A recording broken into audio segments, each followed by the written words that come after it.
So I'll give a little bit of a summary of last game. So the party, your band of new adventurers, and you're kind of wet under the ears, and you guys came down to Otari. Otari is on the island of Kratos. The island of Kratos also includes the city of Absalom, which is the central kind of the water deep of Galarian. It's the biggest city, and includes the Pathfinder Society Lodge. And you guys were kind of interested in joining the Pathfinder Society because they're an adventuring group. They're sort of archaeologists. They go around the world, establish lodges, delve into dungeons and things like that. They were looking for new members, and you applied, and you showed up trying to get accepted as a new member. Unfortunately, you were told that the applications are full for this season, and there's no more applications available. You'd have to wait another year to apply again. But the venture captain who you spoke to, he was this anthropomorphic fox, this kitsune named Nine Whiskers. He said that, well, there's another way you can get into the Pathfinders without actually applying and going through the very rigorous training. You can be sponsored, where you show some great feats, and a venture captain sees your feats, and he makes an argument to his superiors why you guys don't need to go through the training, and you can just be bona fide members.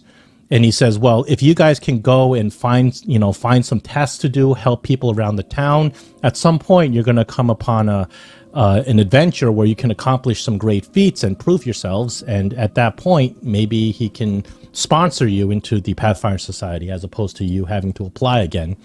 This would be much shorter than waiting another year. You guys agreed, and he sent you over to his friend, Tamalee Tamerville, in the Otari fishery, because she has a job for you. Her cellar has been getting raided by what she thinks are rats, giant rats. They came, they stole all her grain, they stole all of her fish, and she said she needs you to just go down there and clear these rats, or whatever the hell is stealing all of her grain. So you guys went down there. You did fight some rats, but you discovered that there's more than just rats down here. The fishery opens up to a little cave that opens up to a cavern system. And you guys went in there exploring the cavern system to see what other denizens could be there. And you guys fought some giant spiders. And then you found an ancient tomb to a lost Aslanti god and were attacked by some undead, and you were able to take them out. And you guys continued along the path until you came upon this shrine to the god Gazre. He's the god of storms, and the shrine had like a bowl of water, and Roland, the cleric, sort of coerced Merciel to drink the water, and now she's sick. And so that's what happened last session. So let's go. Let's just introduce your character, Giffen. Why don't you tell us about who your character is? Okay. I don't need a backstory. I mean, okay. Yeah, just very in general. I'm basically Giffen Barkeep, and I'm generally I'm a hobbit, actually, kind of a half elf from ancestry. You can't way say back hobbit when. because you can't Halfling. say because J.J.R. Tolkien's estate will sue you. Yeah, I hope they're not listening. But yeah, so my the family owns a bar slash herbalist shop. Started out as a herbalist shop, and they ended up serving adventurers and travelers and stuff in a small area where I lived. And so I learned the herbalist trade, and also I was sent out quite often on quests to find ingredients and so on and so forth, which sometimes I had to sneak into and things of that nature. So I have acquired certain, shall we say, stealthy skills. And I'm a little bit taller because of my ancestry at the Yeah, I genes, I noticed. guess you might Even say. when you're playing a halfling, you have to be some sort of half elf, right? That's right. Okay. Well, Pathfinder lets you mix your ancestries however you want. Yeah, they do. So, so anyway, I'm hoping to join the Pathfinder Society as well. So, I don't know if you're going to introduce how you're going to introduce me, or just say Well, I've been this is there the what whole happened. time, or You're not from Otari, but you know of Otari because you grew up. You spent part of your childhood sort of near this region. And you know Tamily Tamerville. She is the owner of the Otari fishery. You grew up with her. You like her very much. You probably had a crush on her since you were children. You guys have kind of gone different ways, different paths in life. Whereas she decided to go, you decide to go work for the shop. She decided to go do some adventuring. But then later on, as she settled down, she moved to Otari and she established a fishery. She was very successful, so successful in fact that she was able to. She left her original fishery and she came back right into the smack center middle of the town, bought up some prime real estate, and set up a new fishery. And this fishery actually had like gambling in it. It had like tables for playing cards. And she's been doing. It's a very lucrative job, and she's been doing great as far as you know. But however. You were kind of in town for other reasons. Maybe you were there picking up supplies, and she, knowing that you were in town, she actually asked you to come and see her. And you, of course, jumped at the chance. You haven't seen her in quite some time. And when you go meet her, she tells you that, well, she tells you about the problem where she's having some creatures or rats attacking her cellars and stealing her grain and her fish. But she also tells you that 5 or 6 hours ago, there are some adventurers, and they were like you. They were interested in joining the Pathfinders. Well, I sent them down there to look into these rats, and they haven't come out, and I'm a bit worried about them. I mean, maybe I better go check on them. Yeah, would you be a dear and go downstairs and take a look at them? And I'd do anything for you. So as you turn back, she's like, "Hold on, Gif, and go. Wait 1 second." And she goes back into a treasure box and she opens it and she's like, "Well, I haven't used these in years, but maybe they'll be useful to you. As seeing as you don't have any tools that may become necessary down there." And she takes out a torch. She's like, "It's pitch black down there. You're gonna need this." So she hands you a torch, and then she says, "Ah, here it is, my old thieving kit." Oh, I'm so happy because I was hoping to make a few pieces of gold so I could buy one of those. Yeah, well, this has sentimental value, so I am needing it back after you're done, but I'm afraid of whatever these poor adventurers have faced down there. I mean, they certainly probably would need somebody helping out, somebody with some skills and thieves tools. Mm-hmm. Well, I do appreciate that, and like I said, I'd do anything for you. I'd definitely go down there to find out what's going on with your adventurers. Oh, you're such a dear.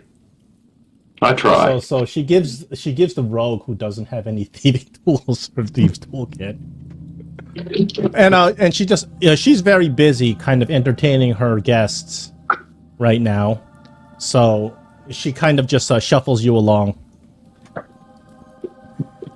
You enter the cellar. And it is indeed pitch black. So you light your torch and you look around, and the first thing you see is the body of a couple of rats laying about in the cellar. Mm-hmm. And then you see the cellar opens up. There's a hole in a wall that appears to open up to a cavern. So you enter the hole in the wall, you go into the cavern, and then the cavern kind of just drops like a sheer cliff 10 feet down, and you kind of lean over and your torchlight just barely illuminates the ground below. You have to also get down there just like everybody else did. Okay, I'm just getting the map set up. Well, there is a rope hanging in there. No, he has to roll his perception to see the rope. Gotcha. He doesn't see any rope. Okay, so you want me to roll perception, did you say? I'm looking around to see if there's a way to get down. So does Yeah. this roll? Yeah, Does this that's roll good? that will be a perception. Hold on, you have an ability that might help.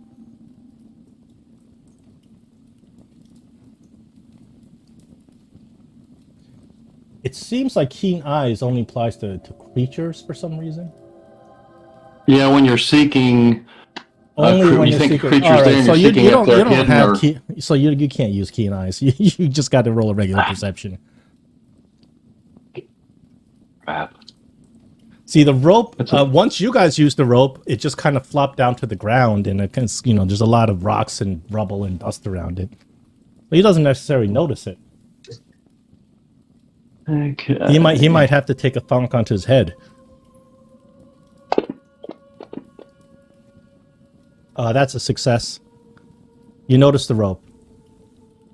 So there's a rope there. You So notice the they must have rope, left and, it. and then you pick up the rope, and you notice the rope is tied to kind of a stalagmite on the cavern wall. And you can grab the rope and shimmy down, so it's athletics. Okay, I will. The DC is much lower because you notice the rope.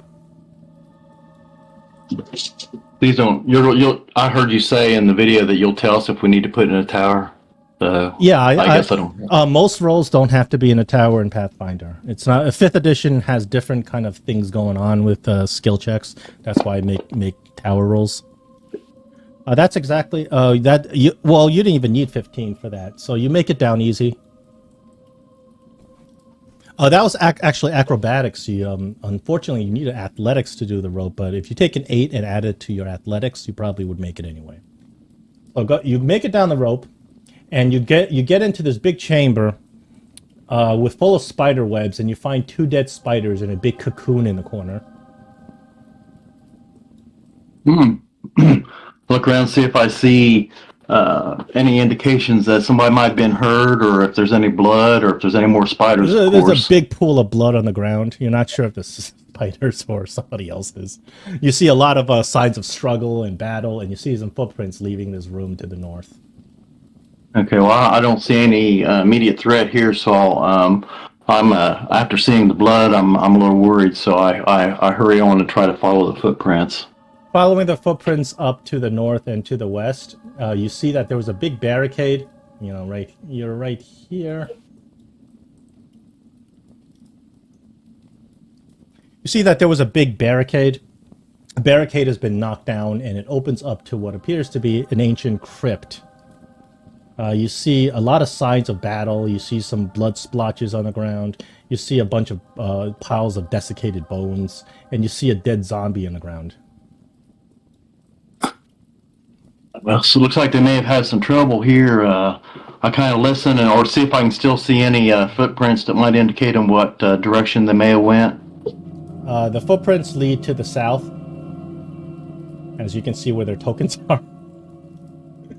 Okay, I'm going to, just because of all the violence and everything, I'm going to be going kind of stealthily as I continue to search for these. Do I hear any noise? Like if I can hear the guys talking or anything? You may roll a stealth.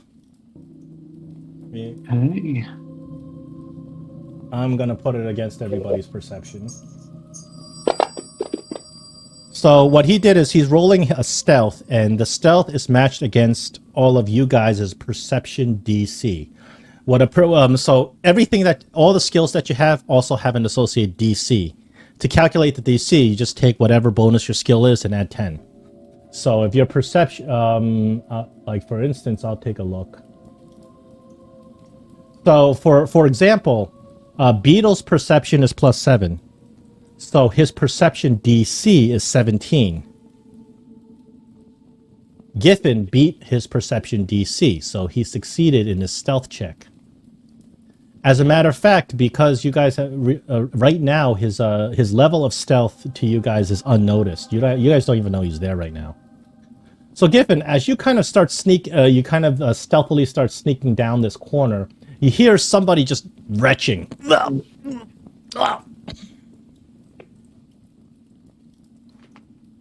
So I can hear that it's still coming from the south. Yeah. So I'm going to go ahead and continue kind of slowly to the south and see if I can see what the source of the retching is. The first thing you see when you come down south is a vicious-looking snow leopard. I stop and freeze and flatten myself up against the wall, wondering how in the world did a snow leopard get down here? What do they call it? Recall knowledge to find out if there is any snow leopards around this area. You don't need to roll. There's no snow leopards in this area. Okay. That's a trivial roll, so you don't need to roll. So besides the snow leopard, am I seeing anything else, or am I still continue to hearing the retching? You see a bright light shining from what appears to be a platform down south, and then from that platform there appears to be some sort of light shining out of it. The snow leopard appears to be looking up at the platform, away from you. Mm-hmm. And he doesn't seem to be bothered by the light or anything? No. He's looking towards the light. I'll continually, quietly head down that corridor. You're going to have to roll another stealth check. You're going to be sneaking. Well, I should, because I'm not even sure what in the world the snow leopard's doing. I don't really want to meet an angry snow leopard by myself.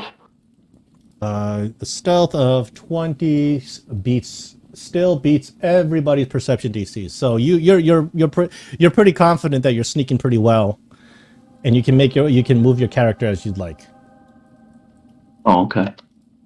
Because Dragami's perception is +5, so you've still beaten out everybody's perception.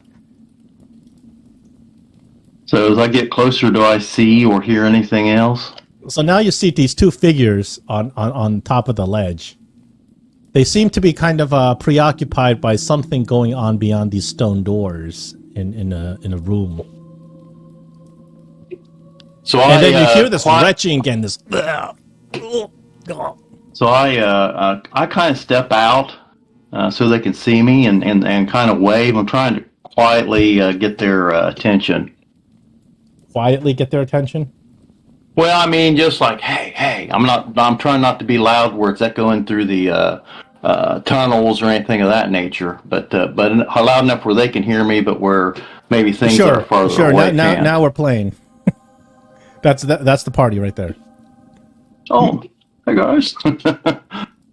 I would assume Dragami gonna, once he hears some noises, he's gonna turn around and just start growling. My animal companion, and I assume bring notice for me to figure out what the heck's going on.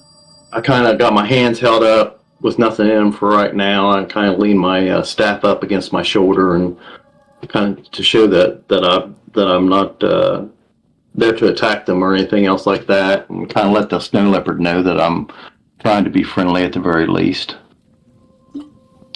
Now, is he known to the rest of the group? No. Tamily sent him down here because you guys have been here for like hours, because you took a long time healing when you guys came from the battle. So you just guys sat there continuously rolling healing checks. So it's been several hours you've been down here already. So you didn't really go back to kind of check in with her. So she got a little worried, and that's why she sent him down here. Yeah, so that's what I'm like. Tamily sent me. That's what I say. Okay. Well, welcome. We're still alive. Is it safe to get close? I'm assuming the snow leopard is with your party. Yeah. I mean, we're gonna hold our suspicions. Like, we came across lots of different things out around here, and I don't know if we can truly trust you yet. Well, I tell them what Tamily told me all about, the things that she said about them, things that only someone would know if Tamily would have actually sent me. And I said she was getting worried about you because you had been going for so long and hadn't came back for resupplies or anything else like that. So I'm a friend from way back with her, and she'd asked me if I would come down here and see if I could help you out or see what was going on. She's very sweet. We could probably use some help. So Maricel is in there. She drank the cold water under the behest of Roland, and now she just looks awful. She's pale, even more pale than she normally is. She's sickened 1, and no specification of when the sicken's going to end.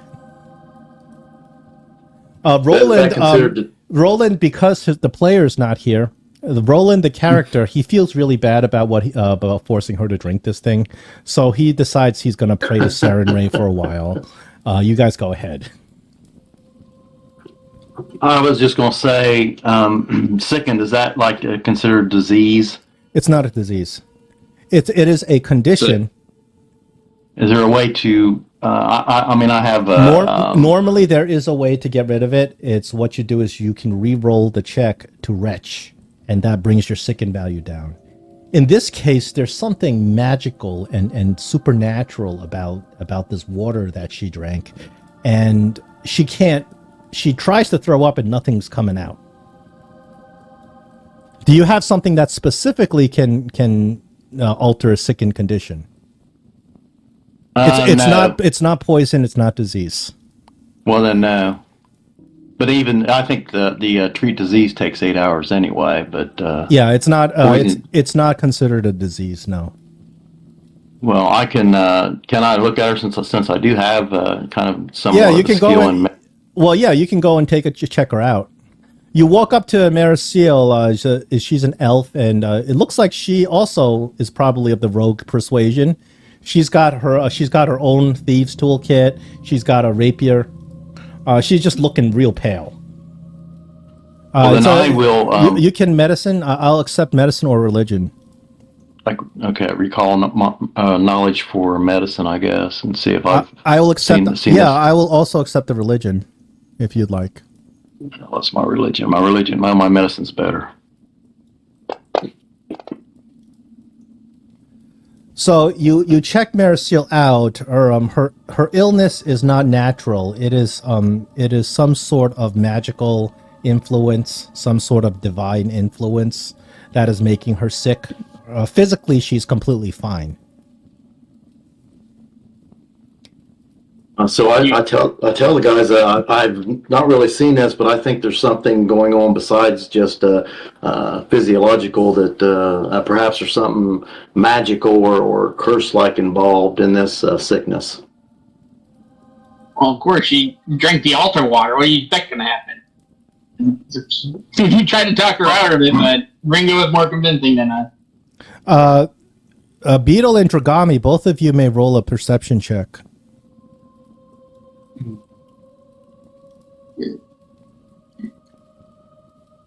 Did we ever place the bowl back on the altar? Yeah, she put it back on the altar, and it actually fills back up when she does so. Beetle, that's a failure. Let's see if Dragami can do better. Oh, he not wanted that one. Oh, did it not go in there? Oh, it didn't. Okay. Whew. Oh, didn't make it.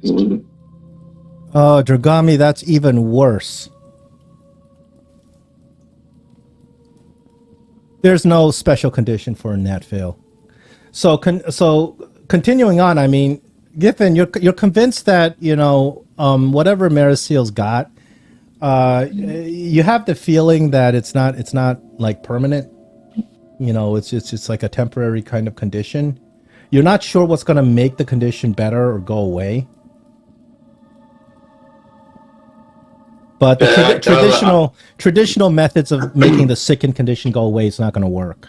Traditionally, what you do is you use an action to retch, and you re-roll, and you keep doing that until the sickened condition goes away. You don't think that's going to work on what's going on here. But you don't think that this is like a permanent curse or anything like that. It's probably going to go away. I assume you guys searched this whole entire room. Perhaps there was an antidote or a script that tells you what you can do to get rid of this, to help get rid of this. The only thing they found in this room is that this is a shrine to the god of storms, Gosray.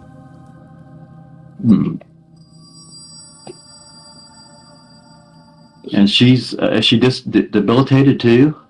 No, it's just a sickened condition. What the sickened condition does is a -1 to everything. Oh, I see. It's sort of like the fear condition, but it's different because the fear condition goes down by itself every round. The sicken condition goes down only when you retch. However, she can't retch out of this one. Well, guys, we could take her back to Tamale and find out if she knows a way to make her feel better, or we could go on with the exploration. I'd be willing to help you guys out since you'd be a little bit shorthanded.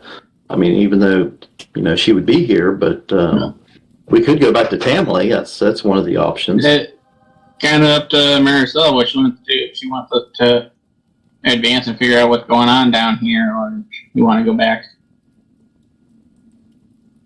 We could at least All go right. back and report to her about the rats. I've seen there was I've seen where you killed a bunch of rats and some spiders and stuff, and I don't think she knew maybe that this continued on though past this with the zombies and this altar and stuff. Well, if Mariseals thinks she's okay, then we still haven't found the source of what's been stealing Tam's grain, so I think we should kind of try and move forward if we can.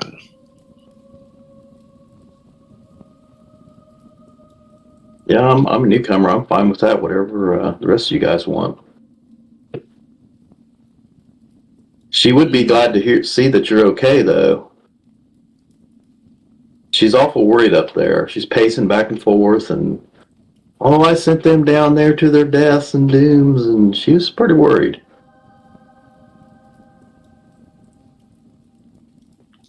Well, if it'll make you feel better, you can go back and tell her that we're okay. And we'll wait here for you to get back.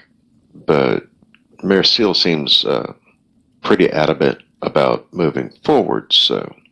I mean, if you're going to do that, I might as well take Marcel and find out if there's a way to make her feel better. Might as well take her with me. Yeah, you can do that. I'm not opposed to that. Yeah, you're not sickened to the point where you can't function. You can still move it. I mean, I can go on. If Marcel, just put it this way, if she's okay with just going on, I'm fine. I'll stay with you and help you guys out, and then we can let Tamley know after we get finished.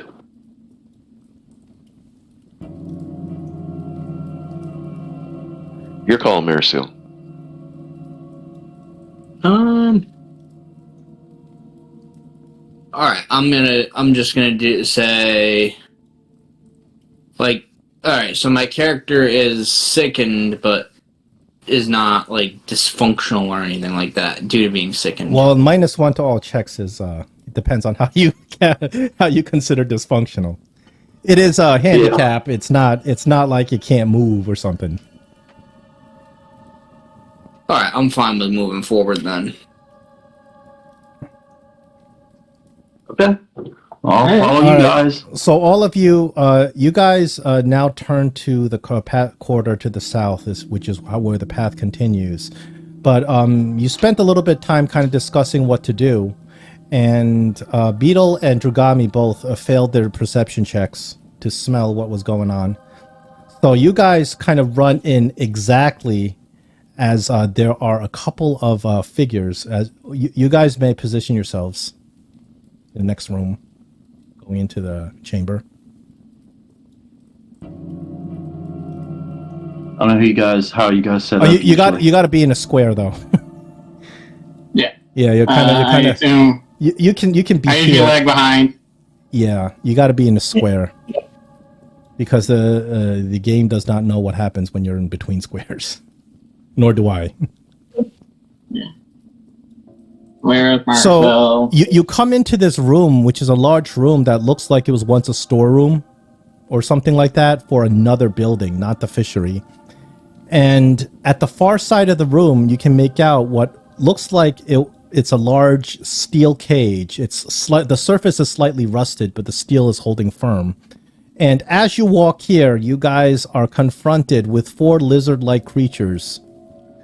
Out of character, they are kobolds, but your characters may or may not know what kobolds are. Well, actually, you probably know what kobolds are, but you don't really know much about kobolds besides that. So you guys walk up to here, and you see these four guys, and they seem to be. They notice you immediately as you walk in. You guys were not successfully able to sneak up on them. It appears that they were in the middle of a conversation, speaking in a language that none of you speak.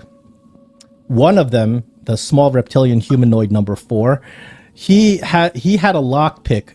He was trying to open that lock to the cage, and the minute you guys popped in, he got startled and he snaps his lockpick, jamming it inside that lock.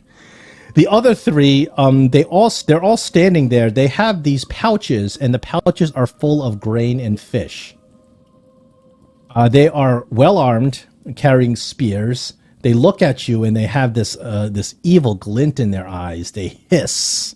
They point at you, and they attack. We're rolling initiative. This is my kind of party.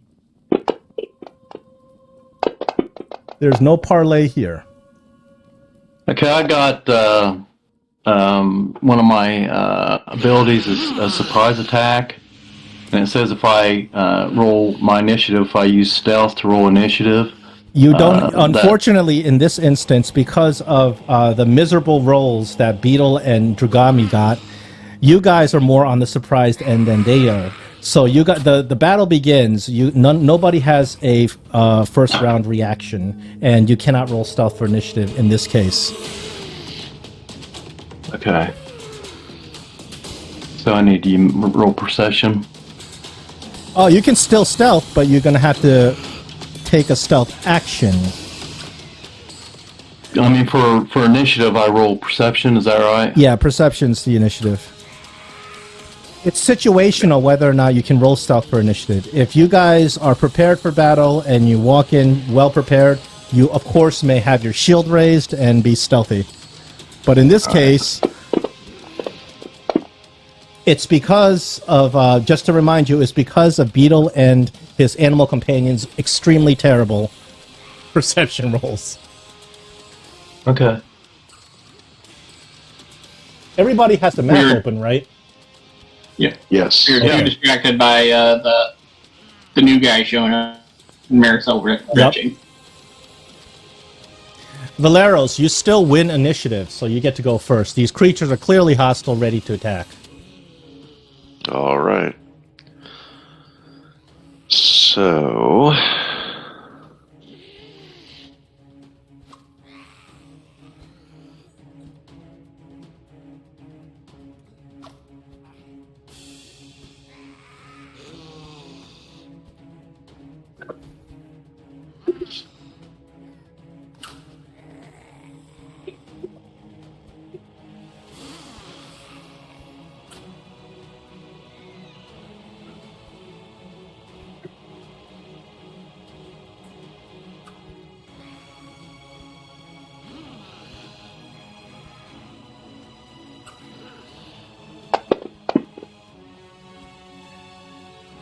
Your first attack was a miss.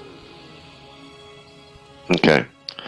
I still have one more action, right? Yep. Would I be able to raise my shield? Absolutely. You choose whatever action you like. And Okay. it's actually a very good idea. Yeah, I think so.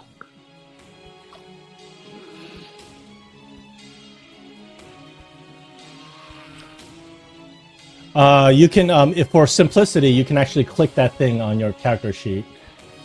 And when your turn's over, you can pass the turn, or I'll pass it for you. Beetle and Jugami, you two are up. Okay, not quite close enough to really do anything yet. As I heard the snarl, so I'll move a little closer to about here. And then I will cast Electric Arc Pick 2. on those two creatures.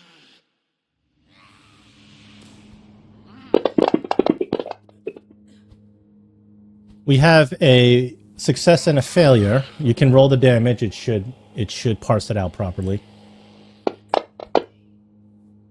Are you sure it's... Oh, I got it. Never mind. That's correct. Because in the remaster, it's 2d4 instead of d4 plus 4. Okay. That is your turn because you used 3 actions. And that will be the end of my turn. Yep. Giffen, you're up. Oh, okay, well, for my first action, I will... If you want a sneak attack, you have to either get up... You have to make them off guard or flat-footed. You can either flat-foot them by hiding from them or flat-foot them by flanking them. Yeah, I was going to try or you if you can grapple them, you can flat-foot them that way too. Grapple, feint. There's a lot of different ways you can flat-foot them, but the traditional ways are hiding and flanking. Okay, I was going to try to flatten up against this wall here and try to hide for my first action. Show me where you are. Because you're breaking line of sight with some, but not all of them. You gotta break line of sight or get cover to use it as hide. Don't I have line of sight with him? Yeah. So if you just stand number 1, if you just stand there, you don't have any cover or you have full line of sight with no cover or anything like that. So you can't hide if you don't have cover.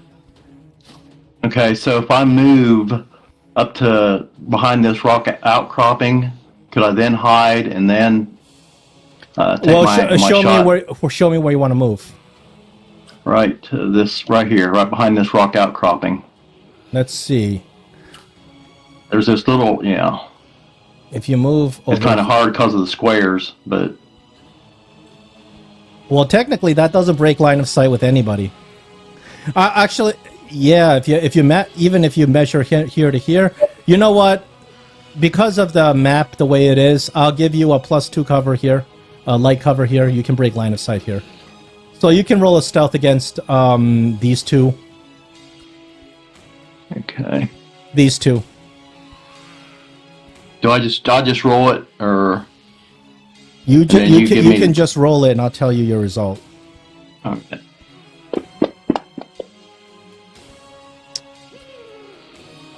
That's a failure on both accounts. Okay, so that was my one action then. So no, that's actually 2 actions because you moved and then you attempted to stealth. Yeah. Okay, then I'll go ahead and use my sling to attack humanoid. Wherever it is, small reptilian humanoid number 1. Out of character, they're kobolds, but you might not necessarily know what they are. Okay, so I gotta remember how to do this. Pick up this +7, drop it on top of it. 13's a miss. Now, is he flat-footed because he's not flat-footed? He's not flat-footed. Valeris is standing beside him. That doesn't make him flat-footed. Not because it would be if I was standing next to him, opposite of Valeris. If you were flanking him, you would be, but you're not flanking him.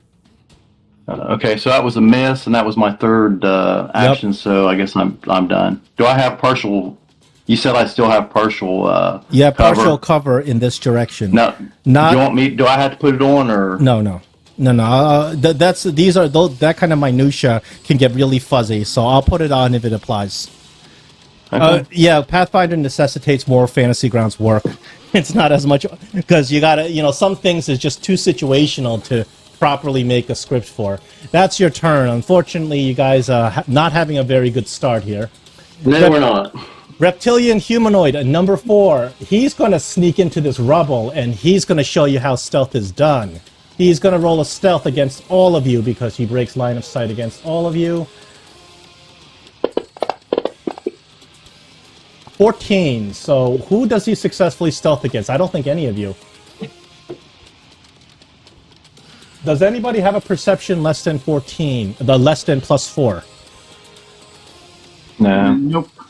Okay. I have a +7 to perception, and a +6 because. So he utterly failed that stealth check. So he's going to use his third action to attempt a second stealth. Hopefully, this won't be as embarrassing for him. Another 14. Oh. This guy just totally wasted his turn. Marcel, you're up. All right, let's see. I'm gonna get. You guys can Down see his here. head pop out through the rubble.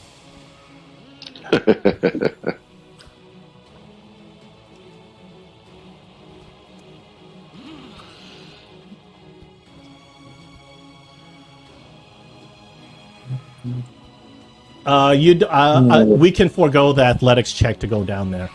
You're fine. Okay, There you go.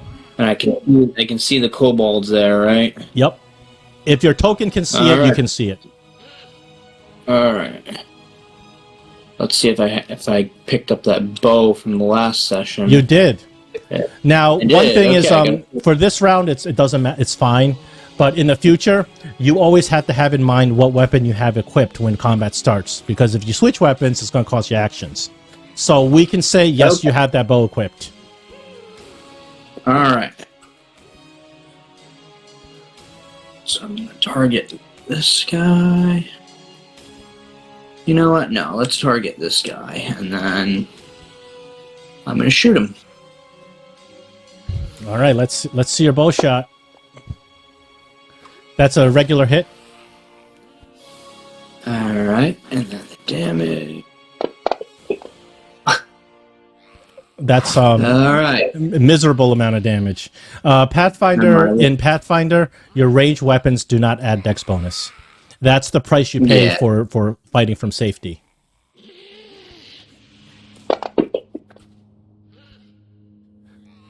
The second shot you took, was it multi-attack? Yes, it was. So Yeah, I hit. you gambled Plus two on instead of- you gambled on a Hail Mary, taking a multi-attack, and it connected, and you took that guy out. Great shot. And that's my turn. All right, excellent. Small reptilian humanoid number 2.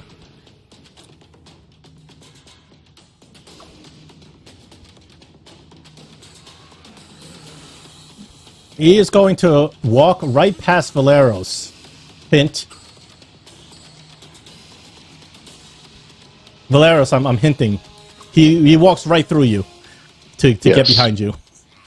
So, opportunity attack. Yep. Reactive strike.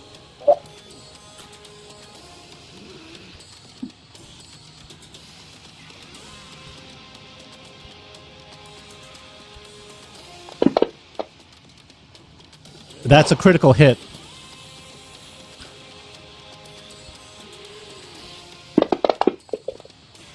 That's the end of this kobold's existence. Good job. Thank you. The crit machine rolls on. Yeah, that's what you do. You crit a lot with your attacks. Yeah. I got lucky. Well, no, you didn't get lucky. You're designed like that. Your first attack has a high crit chance. Nobody else can hit that hard. So the last little kobold, he's kind of looking at his buddy, and things aren't looking really good for these guys. But he's gonna try anyway. He's gonna come up to here. Unfortunately, he cannot benefit from any form of sneak attack either. So he's gonna regularly attack you with a spear. He misses. He is going to use something called Hurried Retreat. Actually, no, he can't even use that. So what he's going to do instead is he's going to action tax you by running back here.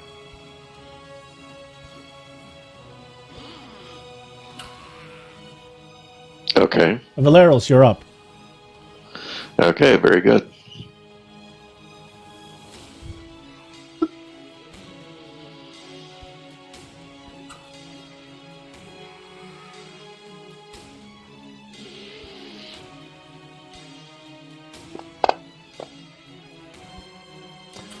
Ooh. You got two for yourself. Nope. No, that's a bad roll. The dice taketh away. The dice taketh away again. That was even worse. All right. That's your turn. Knock him Beetle. down. Grappling. Oh, that was your third action? Yeah, he took attack and a multi-attack. Okay, so I must Right. still have that.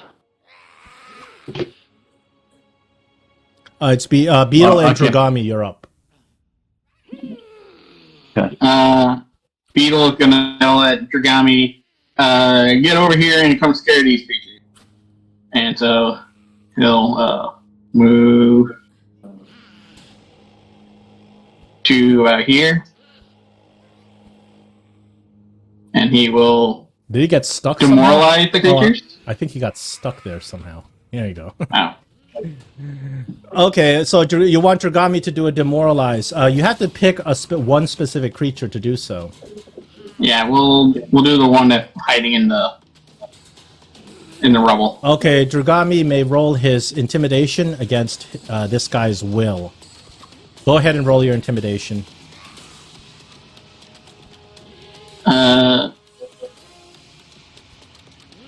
Where is it?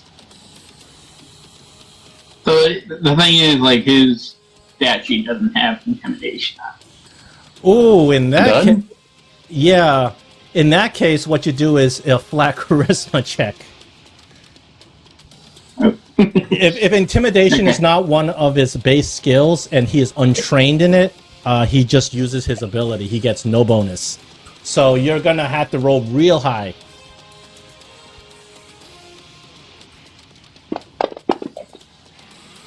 Oh, it was a 19. No, that's not gonna do it.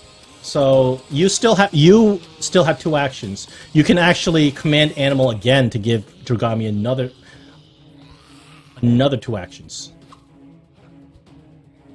Oh, really? Actually, Then I might will- have to check up on that, but do whatever you want for now. I'm going to. I will Just- check up that. Let me Yeah. see if that's something you're only allowed once per turn. Command animal. It might be something that's a once per turn kind of situation.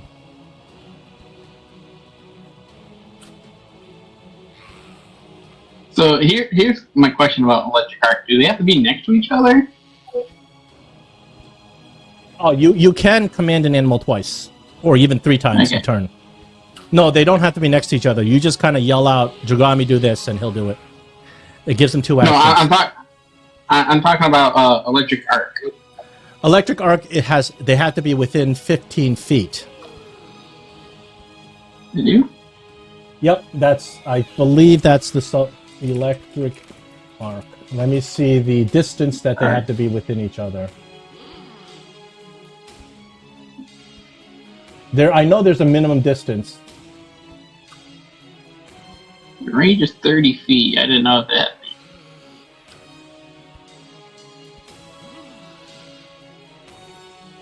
That's odd. I could have sworn there was a range distance.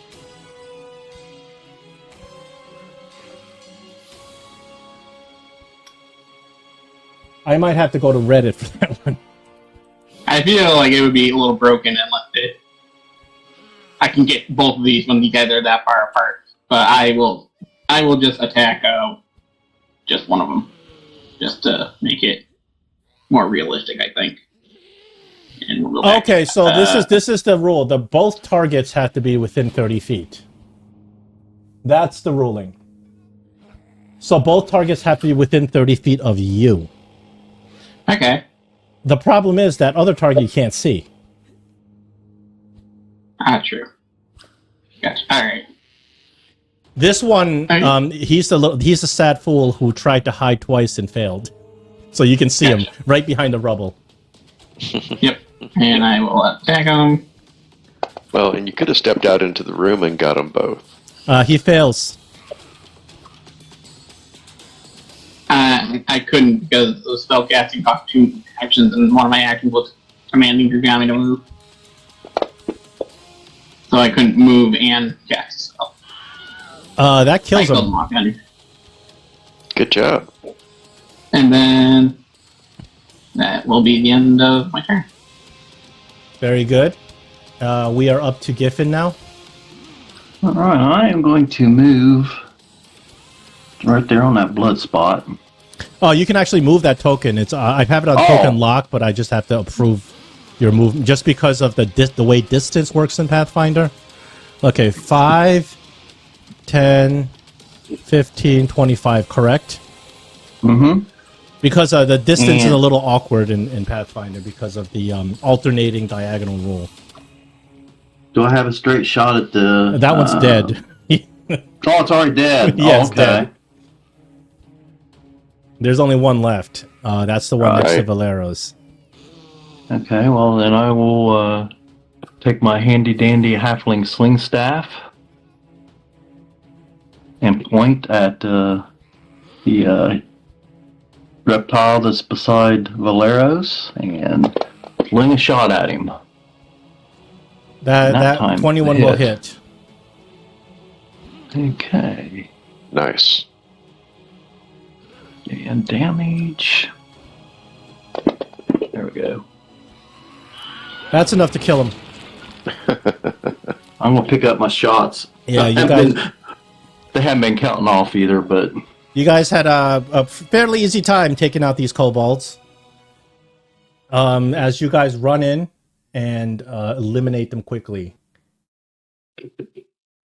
Token lock is off. So you look around, and these creatures, clearly intelligent, armed, they have pockets full of the Tamales grain and fish. aha! Alright. The plot. So we found the real creature behind the storage. Now, you guys look around this little storage room, and just judging by the architecture and the walls, this room used to be like the basement of some other building that no longer exists. Looks kind of ancient. These bars, however, are still very strong. They are steel bars, nearly impossible to just break by hand. There is a door, and the door has a fancy lock on it that the kobold was working on when you startled them, and he snapped his lockpick inside that lock, thus making the DC higher. You look beyond, inside the steel cage, there are a bunch of barrels and crates. These are really old, and you think that, they're probably storing something, probably something valuable in there if they would put such an intricate lock on it.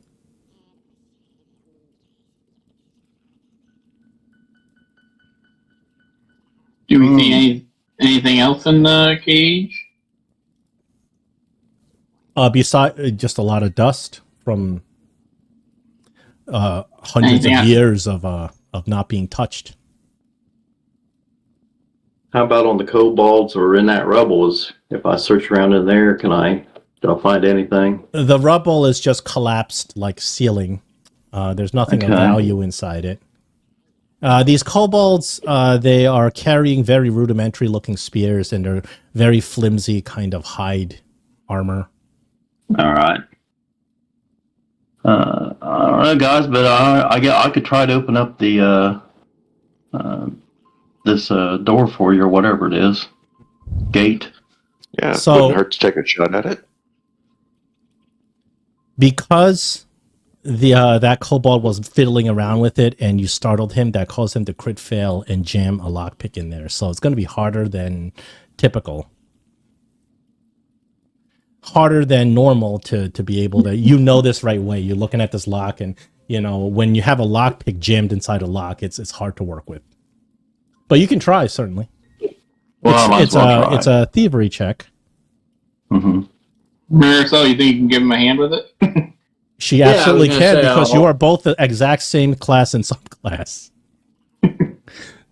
Oh, he's a rogue, or she's a rogue. Yep, you actually are the same subclass. Maricel, would you like to be the primary one picking it, or would you like to be kind of helping out, like holding a pin from the side or something while he's picking it? I got a +7 on thievery, so if you got a higher than that, I'll be the helper. You both should have a +7 at your level. I've got, but I'm still sickened, right? You're still sick. Oh, he'll get a -1. That's right. Yeah. And then you do the pick and I'll just hold it. So what you're doing is aiding him. What I want you to do is you roll your check first to see if you give him a bonus. So Thievery? Roll a thievery. All right. In the tower? It doesn't have to be the tower. I'll let you know if you guys got to do a secret check. That is a regular but not critical failure. So you neither help or hinder. Okay. So now, go ahead, Giffen, and roll your check.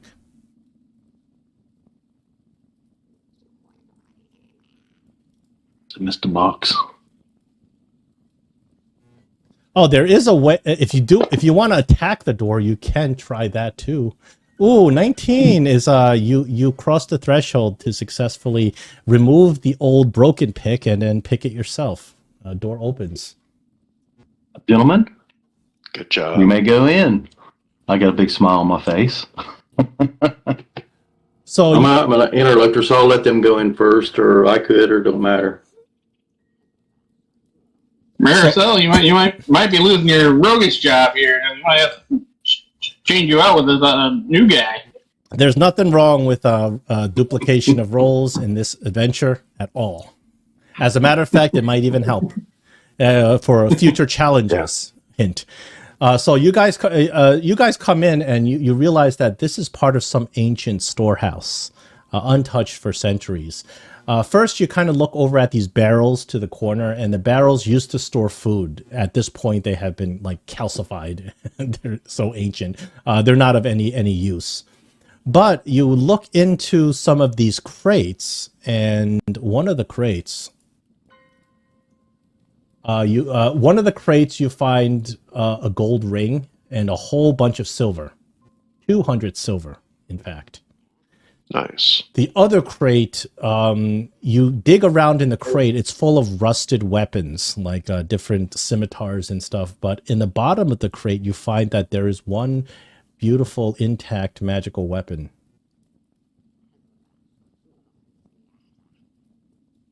Okay. What a weapon. Here is your haul. Oh, there it is. The weapon happens to be It's a short sword. It happens to be a short sword, but as you lift it, you can clearly tell that there's magical runes etched onto the weapon. You recognize one of the runes as a +1 rune, so this is already that this is a +1 weapon. So you don't have to like identify it or anything. It is a +1 short sword, and it is beautifully ordained. Like beautifully, like lavish. There's like lavish designs on it, so that also will make it worth more money. Nice. I will put that in a party sheet. Of course, you can just pick it up and use it. It doesn't require that attunement. The term for attunement is investment in Pathfinder 2. This weapon doesn't require that. Cool. +1 weapon is actually very helpful. Yes. Well, Luris is kind of the fighter, so he's probably ought to go ahead and pick that up. Well, that is I if you would want to think, give up your long sword for a short sword. Yeah, no. No, I was thinking one of the rogues may want that short sword. It's more in their wheelhouse. Is that the magical weapon? Yes. Okay. That's a beautiful +1 short sword. Okay. You can just put it I'm in the hoping party somebody inventory. has the ability to identify that ring. The ring is non-magical. It's just worth money. Okay. Just worth money. Okay. Fair. And you were able to identify the short sword? The short sword is already identified. The only It had a rune on it, he said. Yeah, the rune on it makes it a +1 weapon. Now, +1 weapons in Pathfinder don't add any damage. It's just +1 to your attack. When you're talking about adding damage, then you're talking about a different property called striking. So this weapon, all it does is add a +1 to your attack. However, that +1 makes a big difference, and also when you encounter those enemies that need magical weapons, this will come in handy. I can put it in your inventory if you want. Okay, thank you. You can also put it in your own inventory yourself as well from the party sheet. Here, I put it into your inventory. Let me make sure the script is correct because the weapon is finesse. Therefore, you use your dex to attack with it. And because you're a thief rogue, you add dex for damage.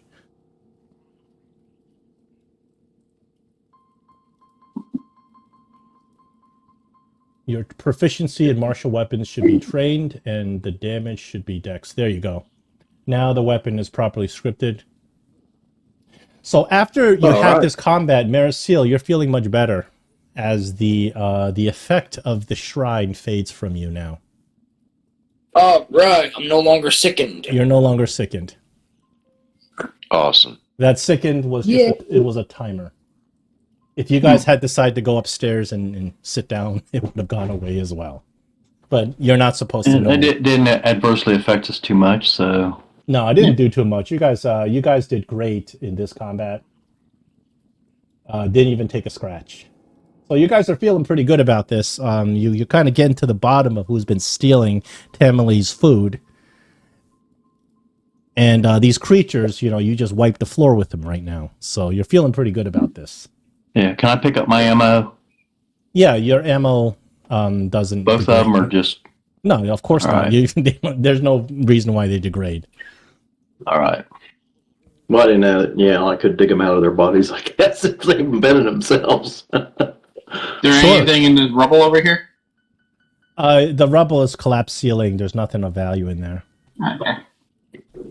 Alright. Anything else in this room? You look behind you, and there's a stone door. The kobold footsteps come out of that stone door, so you know they came from somewhere else beyond there. I'll investigate the door. See, is it locked or unlocked, or... The door doesn't Oops, is a pushing door. It doesn't have any discernible lock. You don't see anything that could be a trap. Do I hear anything on their side of the door? You hear nothing on the other side. Okay. You guys want me to... I mean, I'm not... Like I said, I'm Johnny come lately. If you want to go through this door or go back the other way, or what? Yeah, we need to investigate it. I don't like the thought of leaving an enemy behind us. Yeah, there could be more kobolds. Okay, I'm going to quietly open the door. The door kind of grinds open. So it's impossible to quietly open it, but you look down the door, and it's a narrow hallway with another door on the other side. So I have the trap finder. We feet. We want a perception from everybody. You can add your trap finder to it.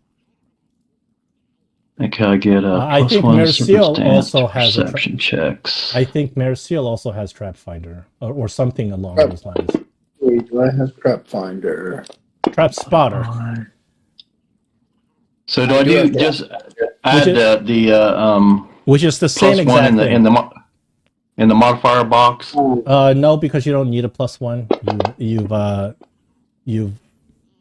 least three of you have at least succeeded. So you're not gonna. Okay, You're not gonna. I don't need to roll. You're not gonna Now, be for the feet, hey, John, for the feet, does that automatically add to my check, or do I have to do something to make it doesn't because of the way the mechanics go. So if it is a trap, Plus, there can be special circumstances too, where the DM makes you use the higher perception or lower perception. So in these kinds of cases, what generally happens is, like, let's say you're looking for a trap, and I ask you to roll perception, and then you roll something, and then you fail it.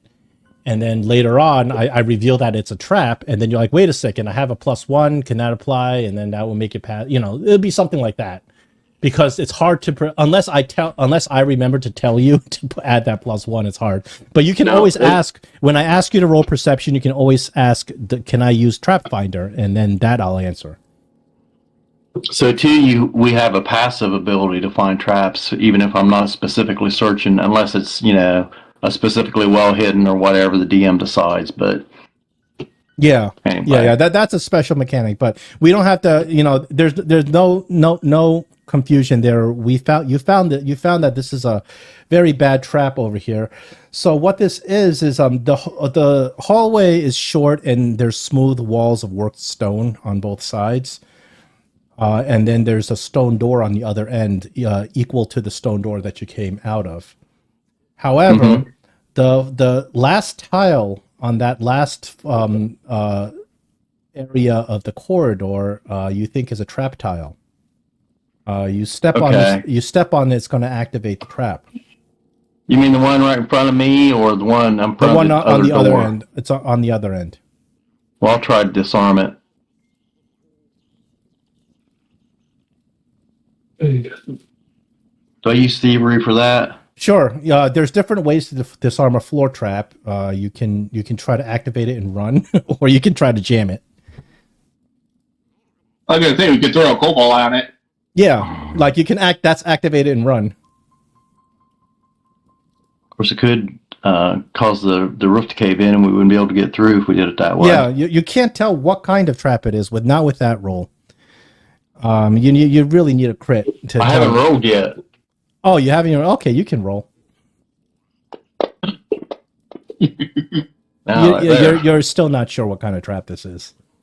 Really? But you know it's a trap. You don't know. Yeah, that 24 is no. That's not going to cut it in the world of Pathfinder. Oh, dang. You pretty much need a 20 on a die.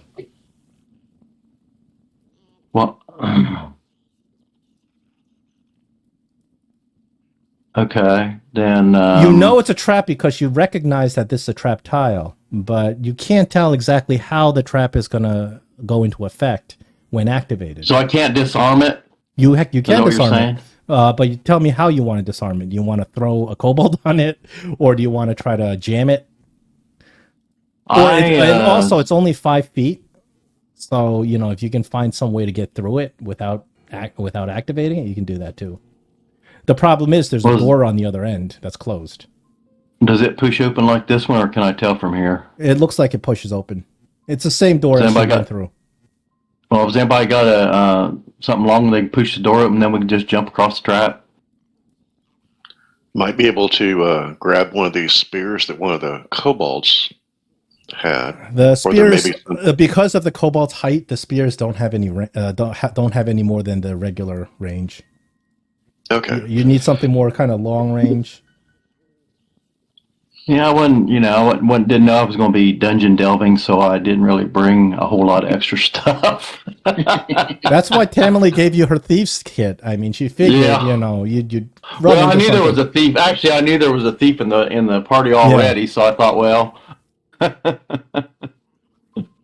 Oh, okay. Anybody got anything we can jam into it? Yeah, you have the thieves kit includes stuff you can probably jam into it, like pythons or something. Okay, I'll try that. Yeah, you can jam a rock into it. It is a thievery check to do so. You don't want to crit failures. All right. Okay. Thievery. Oh.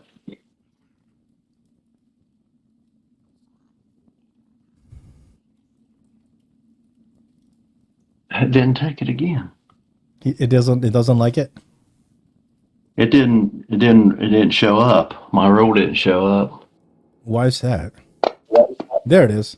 There we go. There we go. That was a little 27. It's still not a crit, but you just you jam the trap and you're pretty confident it's not going to go off.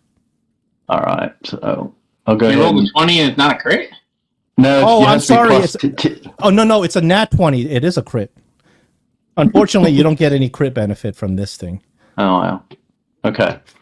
Okay, so I'm listening on the door to see if I can hear anything on the other side. You hear nothing on the other side. Guys, I don't hear anything. I'm pretty sure that this trap's disabled, or do you guys want to come this way? Yeah. I'm good. Well, then. Hilarious.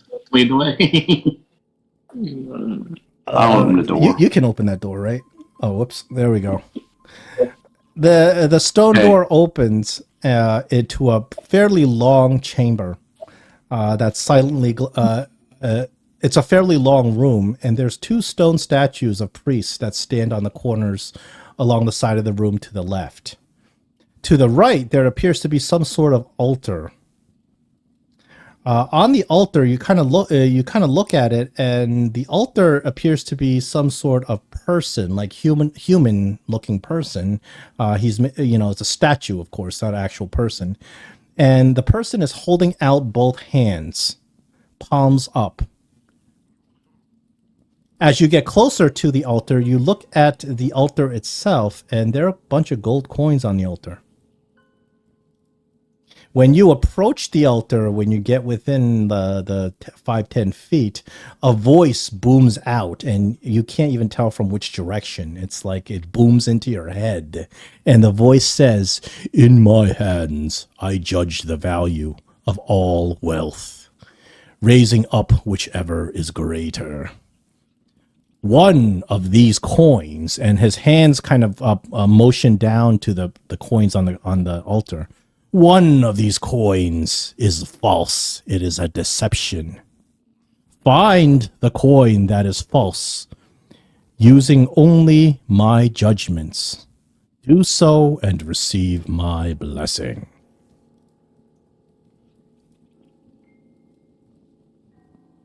Can I recognize, or do we got someone that's got religion, good in religion, if they can recognize the statue or the altar, or Our cleric was too busy complaining that he got Marisol all sick. Religion and I got +4 for my religion. You got plus what? 4. Well, you're probably good then. Me. If you want to do a recall knowledge on religion to see if you can. I was gonna. Sure. I will do that to see if I can figure out what these altars are all about. Sure. I will accept your religion. That is a critical success. This altar is an altar to the god Abadar. He's sort of like in if you want to equate him to Faerun, he's sort of like Walkeen. He's the god of cities and commerce and merchants, and he's worshipped by people who are like businessmen who want to make money. He values trade and wealth. So thus, he is presenting to you some sort of challenge. And usually with these kinds of altars, the gods, people who build these altars worship these gods, and they want to present some sort of challenge that represents the god's values. And if you pass their challenge, they usually give you some sort of blessing or benefit. So what you think this is some sort of puzzle you have to solve. You have a stone altar. On the stone altar, there are 9 gold coins. They are identical to each other, and as you pick them up, they all weigh the same. They're almost impossible. They're kind of impossible to discern one from the other. He has 2 hands, palms up, outstretched, and you think that he expects you to place the coins in the hands and use the results to determine which is a fake coin. So that's the puzzle.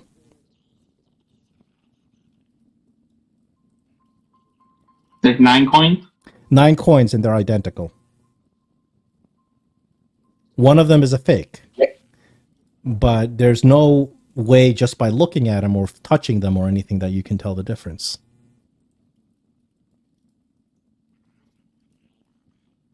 Okay.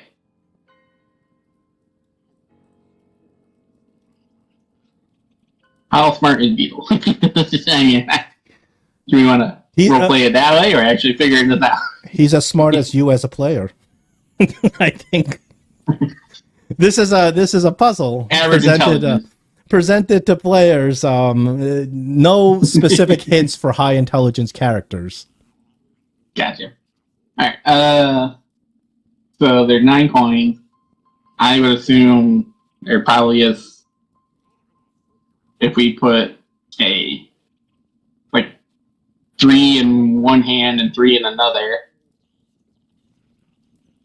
And if nothing happens, then those 6 coins are all about the same. And then so what do you want to do? 3 coins. What do you want to do? I'm proposing this to the group. Oh, okay. how many tests do we get? Oh, I've done this puzzle before, so I'm not even asking questions.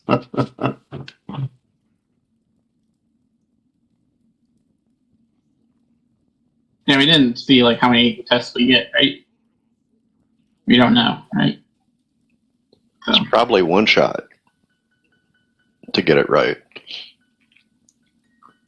But does anybody have an appraisal kind of skill?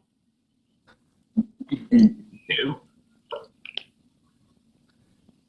don't. There's no skill because these coins are completely identical to your perception and your experience. There's no skill that can distinguish one coin from the other.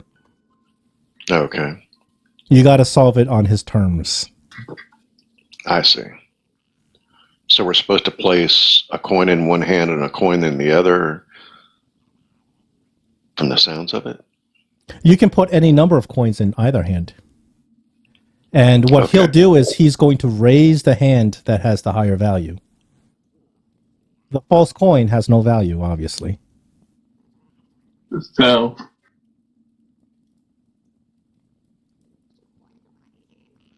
You can only what?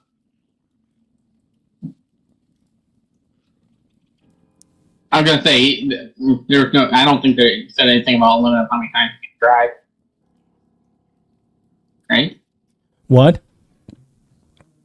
Is there a limit to how many times we can test the coins? Oh, you don't know. Oh. You don't know unless you try. Trial through fire. If you fail, he smites you down and you'll die, I guess. You don't know if that's going to happen either.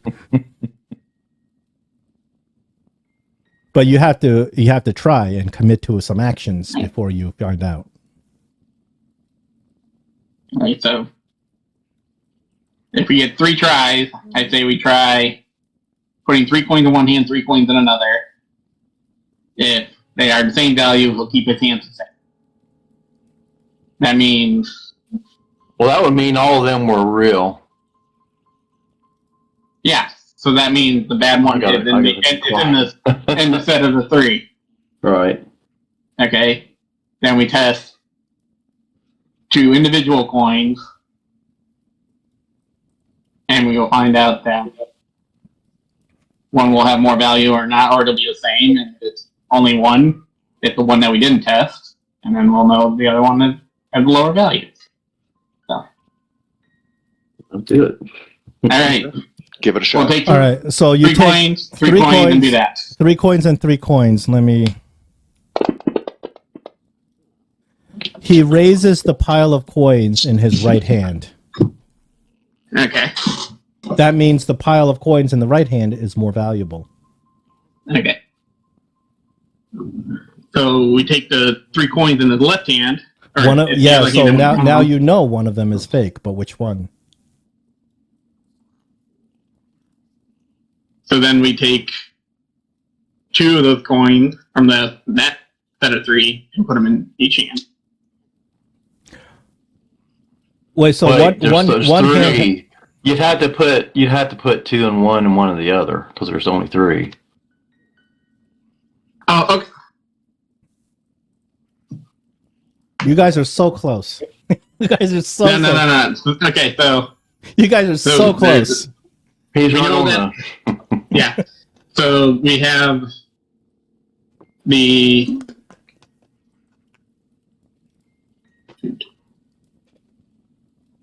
so we have the 3 coins that are, we know one of those 3 is bad.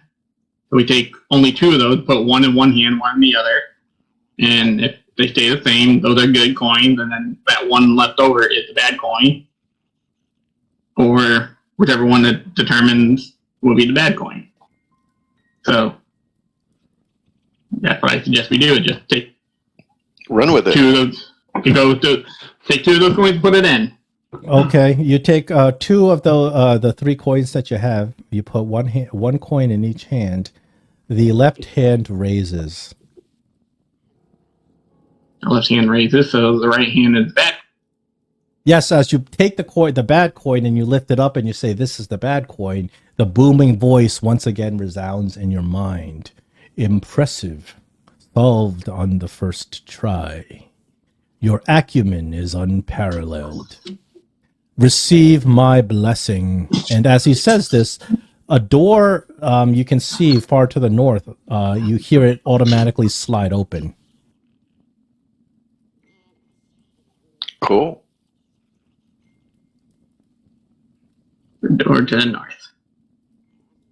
So as you There's go 2 to the doors north, you in notice that there's direction. actually 2 of these stone doors. One of the stone doors is off to the side, and this door looks like it's been sealed for centuries. The other stone door looks like it's seen a lot of activity. As a matter of fact, there's kobold tracks going all through it. That door that just opened is the one that looks like it's been sealed. So obviously the kobolds weren't able to solve this guy's puzzle.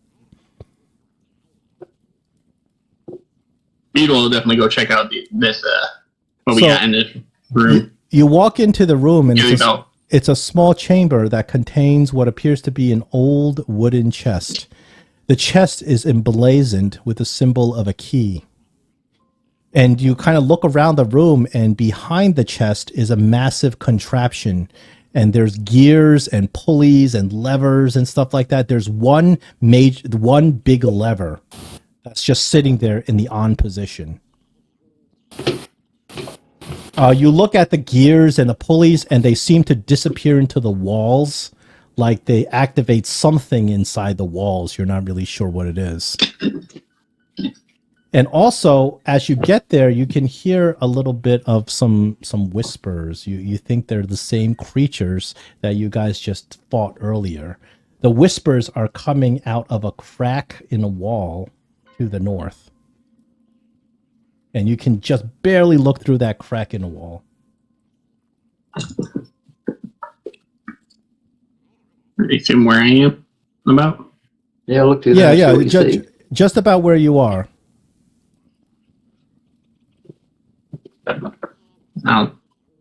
After hearing those whispers, I'll take a look and see if I can see anything.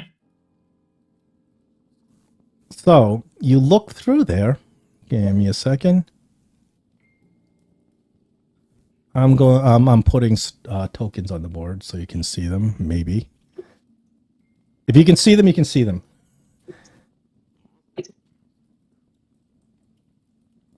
I don't think. Well, what you do see is you see a bunch of kind of kobolds walking back and forth, like through the you see some shadows of them. Like you kind of pop in and pop out. You hear a lot of commotion, and you hear them speaking in a language that none of you understands. And as you sit there and watch for another minute or so, you see this one kobold pop out, and this guy's looking a little bit different. So this kobold, his scales are a little bit more bluishly tinged. The other kobolds have greenish scales. And he has this weird-looking utility belt. And on his utility belt are hanging 3 bear traps. And the kobolds are kind of like they're kind of talking to each other, and you can see that all of these kobolds have their pockets full of Tamile's food.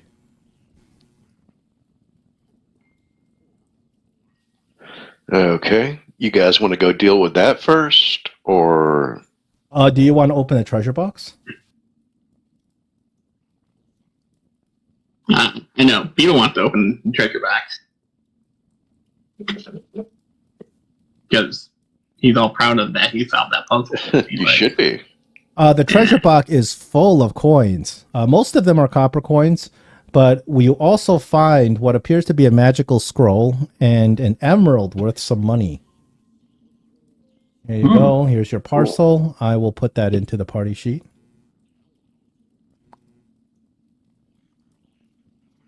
Is the scroll the unidentified item? Yeah. It's a I mean, it's a magical scroll. You just don't know what kind of magical scroll this thing is. It would be an arcana to identify it.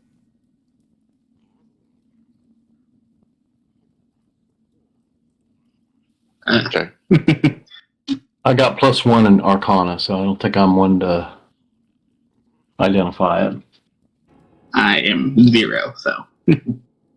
Oh, then we don't have a magic. I thought you're a druid. That's right. Yeah, we don't have a legit wizard in the group, I don't think. Well, I'll try it. I mean, I got a +1. I'll try it. It's not going to hurt anything to try to identify it, I guess. Yeah, it's worth a shot. Yeah, I don't think there's a crit fail condition for trying to identify a spell. Yeah, and I will aid him if I can. And I mean, I can always just if you fail, I'll lie to you and tell you the wrong spell. I guess I can do that. That doesn't really work for spells so much. Can anybody use spells in Pathfinder and off of scrolls?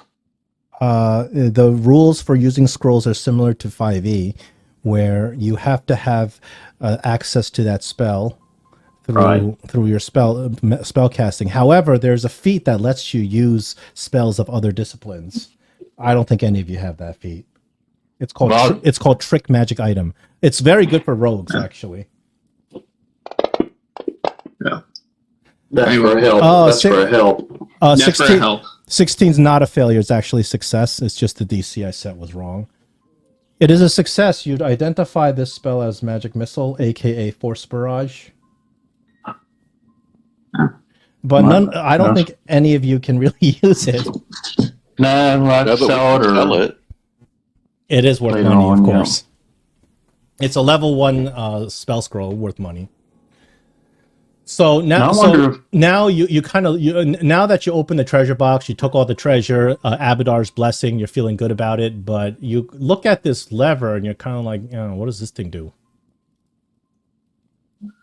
Yeah, you're on roll, Beetle. Turn it. Everybody can. Anybody that wants to roll can roll. I will accept thievery. I will accept crafting. All right. I was gonna say, can I roll thievery? Sure. I said thievery or crafting. Said anybody want to roll, he said. Oh. Menace, you win the jackpot. You think that this lever activates a trap in that room where the kobolds are? Do it. Yeah. That sounds like fun. All right. And we have to do this though. We have to say, pull the lever, Crunk, and fall through the floor by the shop.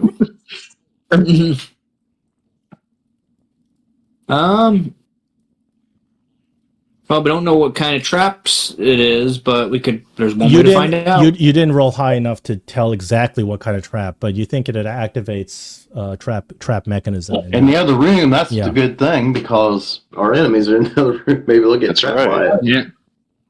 All right, let's pull this lever and trim down their numbers. Yep. Hopefully.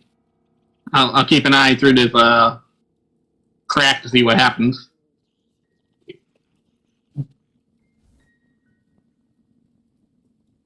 And I'm going to stay over here by the door. Did we get to keep the money from the altar? Yeah. Okay. That's part of the hall. Oh, okay.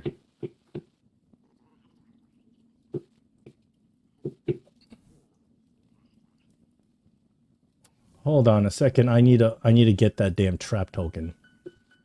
Trap token? Where is the trap token? Trap token.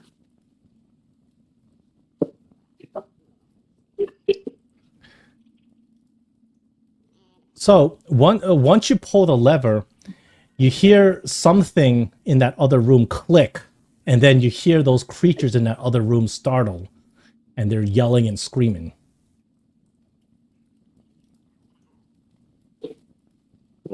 And then Beetle, if you're still watching from that little crack in the wall, it appears that leader kobold tells the other kobold to come and check it out. So the other kobold, you see the other kobold kind of walking towards you, walking towards that door where Valeros is behind. You guys ready for combat? Because that kobold's coming to open that door. Heck yeah. I'm gonna get behind. I whispered to Valeros and saying, "Heads up, you may position yourselves. Please be in the square."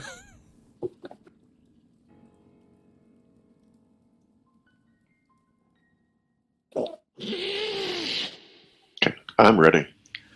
Yep, I think I'm good. Beetle, you gotta be in the square. You're like between squares. Gotcha. All right, the kobold swings the door open, sees you guys. Everybody roll initiative. And since I'm kind of around the corner here, can I roll a stealth?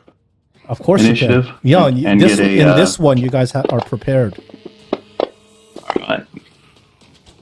So that's from the skill page, right? Yeah. No, it's not from skill page. There's a section in your main page under initiative where you can use a stealth. Okay, I see it. Yeah. Because if you roll from the skills, it won't add you to initiative. Is there light in the room that these guys are in? The kobolds are perfectly happy in the darkness. Okay. I believe you guys have beat them out. Beetle, you were first in initiative. Oh, they hadn't come through the door yet, have they? He just opened the door, and you guys have startled him. Okay, if I peek around the corner, does that take an action? To peek around and take a shot at him? He should be flat. It's not your turn. Oh, I thought I went first. No, it's Beetle's turn. Oh, I was looking at the wrong place.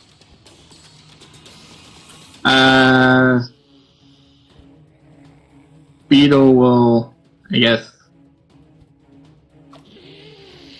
move over to here to try to get a better look at see what's going on over here. You can see him from the corner. You do have cover, but the corner provides some cover for you. I am the square. And I will shoot out a produce flame at the creature that just answered the door. Which one's that?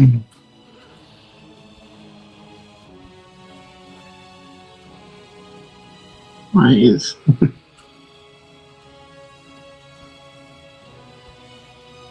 that...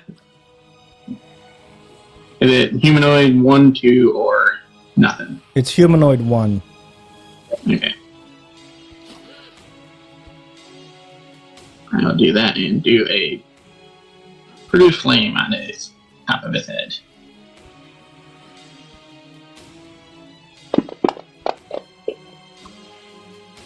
You hit him with produce flame.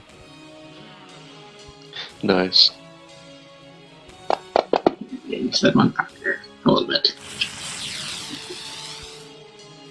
And because I moved a little bit over, that will be the end of my turn. Andrew got me turn. Valeros, you're up. Okay.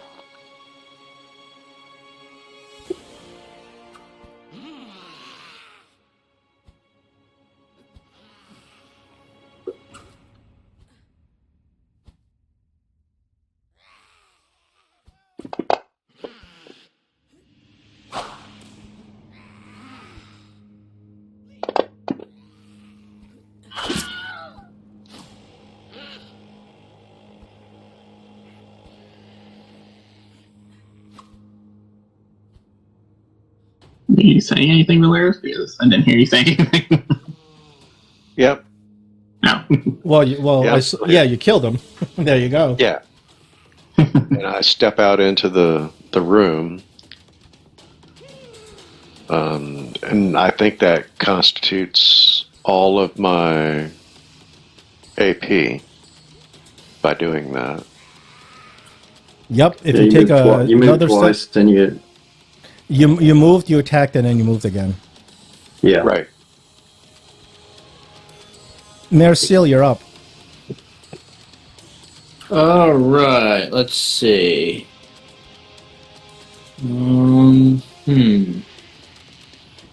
Where I am. I don't know how well I can... Now, do I see anything through that peephole? You see what you see. Alright.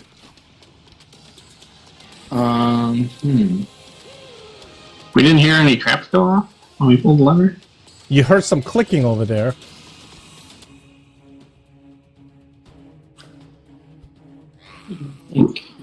How far I can... Let's see. Okay, if I go in a square there. You can't go in through the wall. Okay, that's on the other side of the wall? Okay. Yeah. You guys were checking the room out through the crack in the wall. There was just a crack in that wall there where he was... Alright, you know what? You know what? I'll move over to here. And we need to get in position where we can join in the fight. And I don't see any enemies. So,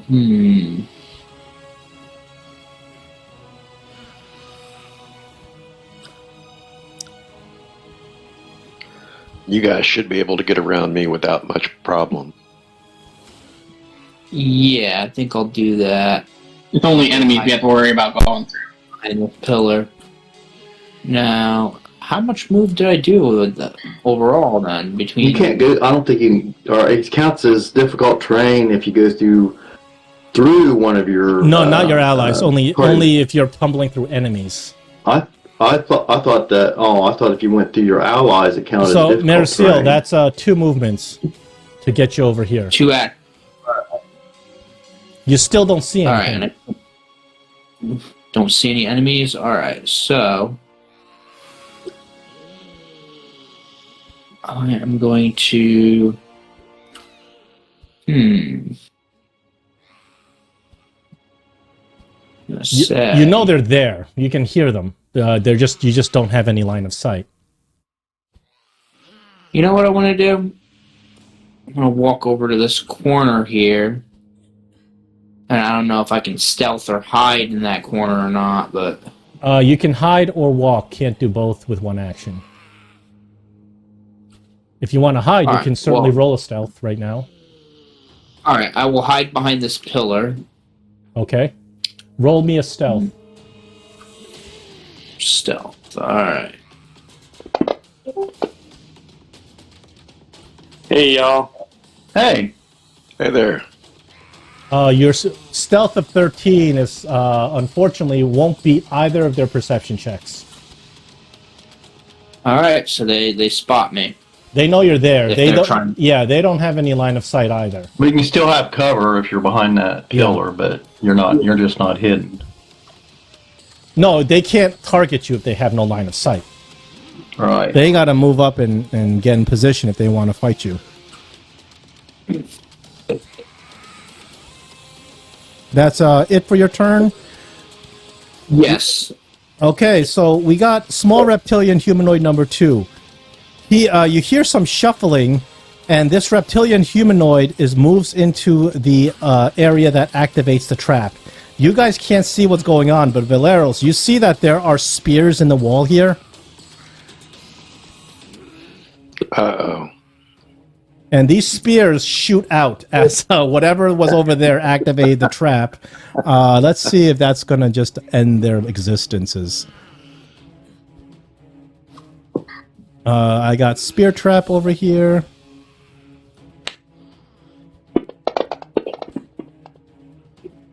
Okay, this guy gets hit. You hear a hiss and a scream as he dies. Okay. And then we got the second guy who also is going to get speared.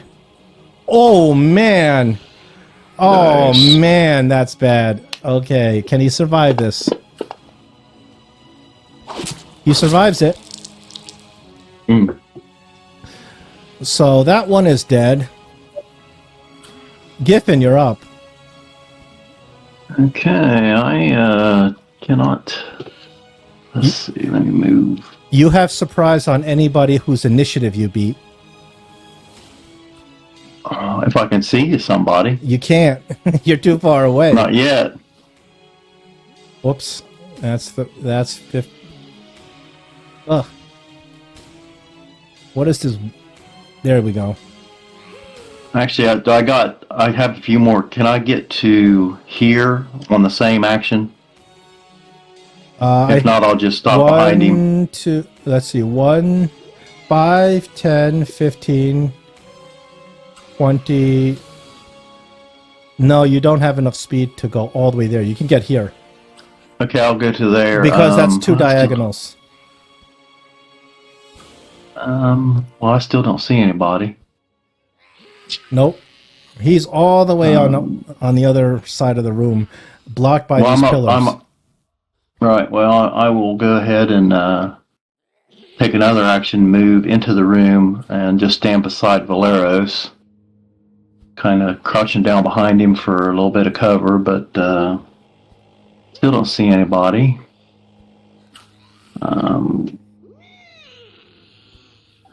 Valeros tells him, says, "Spear shot out of that wall. Be careful." Right there where the arrow's pointing. Yeah. Okay. You heard it kill one of the kobolds. Yeah, I heard a blood curdling scream, so that's one less we'll have to deal with. Actually, on the same action, I'm just going. Is that a pillar that's right there? I'm just going to get behind that pillar too, right there. All right, that's 3 actions for you. Finally, I'm going to do that. Can I do that on the same action as my second action? I still have some. Can you share the map? you're You're not supposed to be able to, especially in these situations where the vision is I'm not supposed to. Well, then that's fine then. Yeah, I'll count you're as not my supposed 3. like in 5th edition you can split up your movement, move now, attack, move again. But here you have to commit to a movement, especially if you have issues where you have vision problems and you want to see if you can see. That's fine. So you're not technically I not was just going supposed to hide. I was just going to try to hide if I still had an action. Oh, left, you but don't that's need to fine. hide because it's the enemy's turn and he's going to run. He is badly Oh. injured. Both of his both of his little kobold bodyguards are dead. You hear the enemy scamper off, and combat is over. You guys didn't. You guys barely did anything. Combat's over. I did a great job. Yeah. You guys did a And, fantastic job on that one. And, spotting that lever and setting that trap in the other room was Okay. perfect. So we have Roland that has joined Yeah, us. it was good. Yes. Okay, since you're back, I will bring you back into the game. Let me go grab the party sheet. So, Roland, you took some time off to pray because you feel kind of bad for tricking Menace into drinking that horrible stuff. But you finished. We'll go with that. Yeah. You finished making amends with your god, and now you're ready to rejoin the party. So you get out of that room with the shrine, you go down, and you follow the footsteps, and you find the party just a couple of rooms further. Okay. And I hope everybody's okay with it, but I need to take a quick bio break. Yeah, sure. This is a great time to do so. Let me calculate. Yeah, Roland's here. Everyone leave. Because I'm calculating your experience points. Not quite a level up. You're close. Yeah, sorry guys. I found out it was my uncle's birthday. Excellent. All right, continuing on, Roland kind of returns from his meditations and his prayers, ready to rejoin the group. I will put you on the map. Where did the lion shield in our party sheet come from? The what shield? So lion shield. Oh, that's something you found earlier. It's an ornamental shield. It doesn't have. It's not. All it's going to says is a +2 shield on it. All shields are +2, except for bucklers. Oh, okay. Okay. Yeah, Never it's mind. a regular shield that's ornamental, worth some money. Okay. You can, of course, wield it as a shield as well if you want. All right.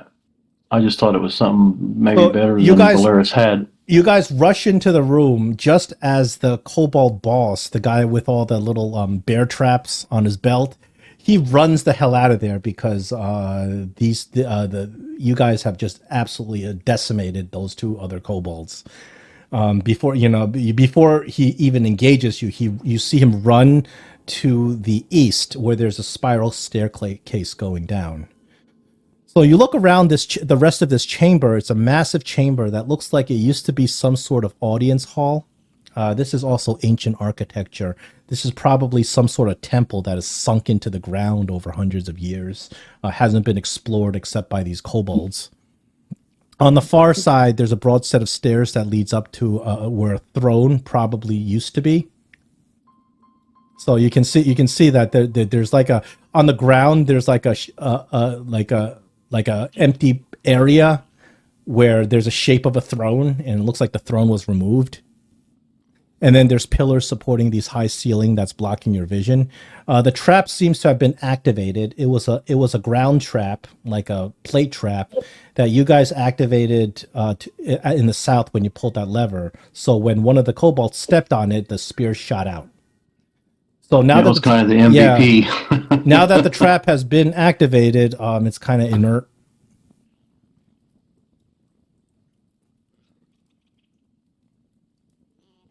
Well, shall we pursue the kobold boss? So you look at the two kobolds that have been slain. They're similar to the kobolds you killed earlier. One of these kobolds seems to be wearing a weird looking necklace. Well, he's not going to need that where he's going. No, not at all. Of course, their pockets are full of Tamili's food. But Should we take it back to her? you look at this. Kobold.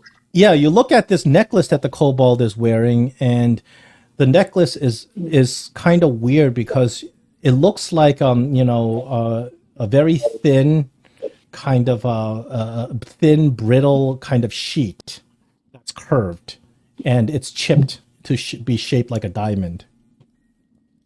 But this necklace, the little piece that's hanging off the necklace, is big. It's about a foot big. It's a foot wide. A foot. Yeah.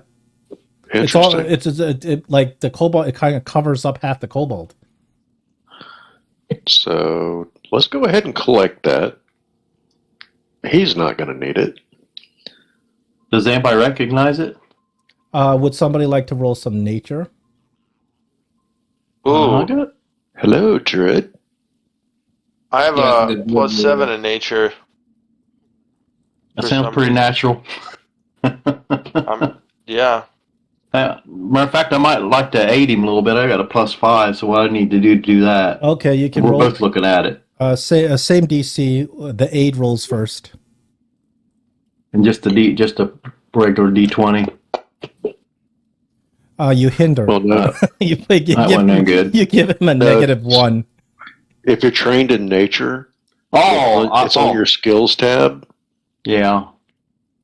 Oh, I didn't actually, roll that's it, not I a just 4. That's not a 4. You're right. You didn't add your modifier. So that should be like it should be higher Like I than have that. a -3. Yeah, you should have a higher nature than that. What's your nature? My nature's +5. Okay, so that would actually be a 9, which is not a crit fail. So you neither good. help nor hinder. Go ahead and roll the nature. I just don't know what it is, buddy. 19 is a success. This is an eggshell. An Oh. eggshell. This kobold is wearing an eggshell for a necklace. Never mind what Okay. Tamili speculates. You didn't take it to Tamili yet, but Oh boy. So I can't tell what type of egg it came from. no, not with that. Not with that roll. No. Does it look Probably like not a rock spider- egg. Does it look like the spider egg? No. The spider eggs. The spider eggs are actually very small, and they're inside the cocoon. Because you remember when you guys went and screwed with that cocoon, like hundreds of these tiny spiders crawled out. Did we encounter anything else that could possibly lay eggs in here? Kobolds lay eggs. Kobolds is the only thing we've encountered Yeah. since I've been And in it's the too party. big to be a kobold egg. You think, yeah, it probably is. The way it's curved, it seems a little bit big for a kobold egg. Okay. I do not know what so this so egg there's is. there's some like religious looking etchings on the egg, like the kobolds were like drawing on it, and when he was wearing it as a necklace. You look at the kind of the etchings and the etching, you're not really sure. It's some sort of like a shamanistic like kobold stuff it's not a commonly known religion. Some sort of shamanistic kobold belief system or something like that. I can roll a religion check. Oh no, I'm saying you don't need to roll. That's what you can determine. Oh, It's not a known religious symbology that you know of. It's not common, but you know that these kobolds and a lot of these kind of creatures will kind of create their own little shamanistic societies, and they worship stuff like the ground and who knows. Is there anything interesting with this ledge here at the north? That's where the throne was. That's where the throne was. Yeah, okay. the throne's been removed. You can see the imprint of a throne that used to be there. That's the way forward down these winding stairs.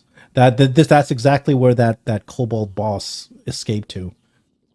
after Yeah. you spear. Be careful going down those stairs. He had some like bear traps on him. You might be dropping those along the way as he's escaping. I'll take the lead if you want, and I can be quiet and be looking Yep. for traps as I go down the stairs. Sounds good. All right, so the stairs wind down. You think for quite some time. You can see the kobold's footprints going up and down the stairs, breaking the dust of the stairs. Until finally, you think you're getting towards the bottom of the stairs. It doesn't seem like the kobolds have any light sources. They don't seem to even need it. So you get to the bottom of the stairs and you realize that the stairs opens up to a room. Is there a door? There's no door. It just it just pours into a room. Oh, I can't get through. No, it's not this map. It's a new map. Yeah, okay, yeah. I was like, man, I said, well, that looks like it's going into the same place. No, yeah, you tell me. Banging my head into the wall. Yeah, tell me what you want to do, and then we'll. Go Well, look, if it's opening up into the room, I'm going to seek and look around and see what I can see, hear what I can hear. Well, see if there's any creatures or okay, so I'm or gonna maybe if I can see any telltale signs of the kobold. So everybody just hold still. I'm gonna do a map transition All right. because we Sure. gotta do a little. And I was going to hang back because I've still got light on that shield of mine. Oh, you've entered the twilight zone. I'm thinking more Wayne's World transition. I've seen the twilight zone. That's my preference. I'm old school.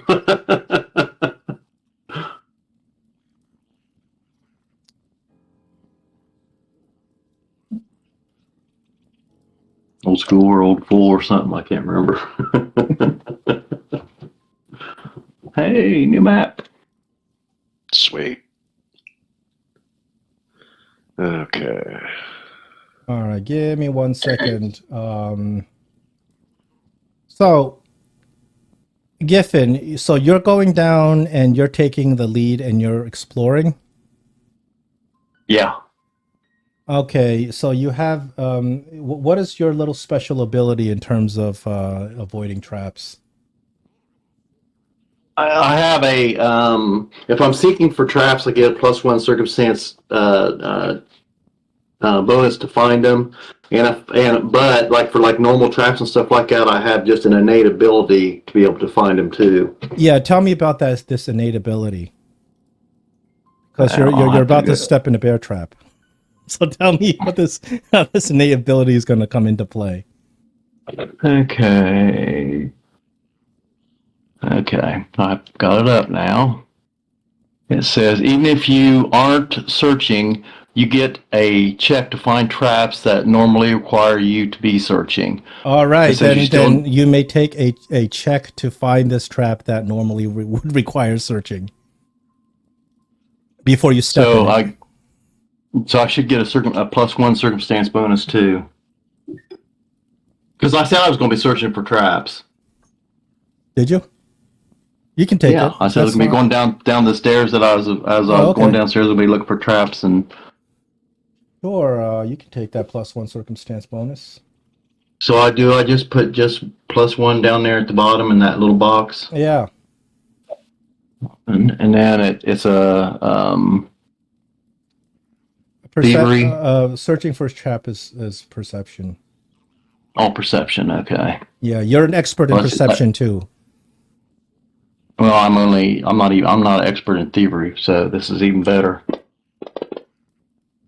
23 is enough. So you're walking down, and as you walk into this big room, you just you lift your foot, about to step in a bear trap, and then you just freeze right there.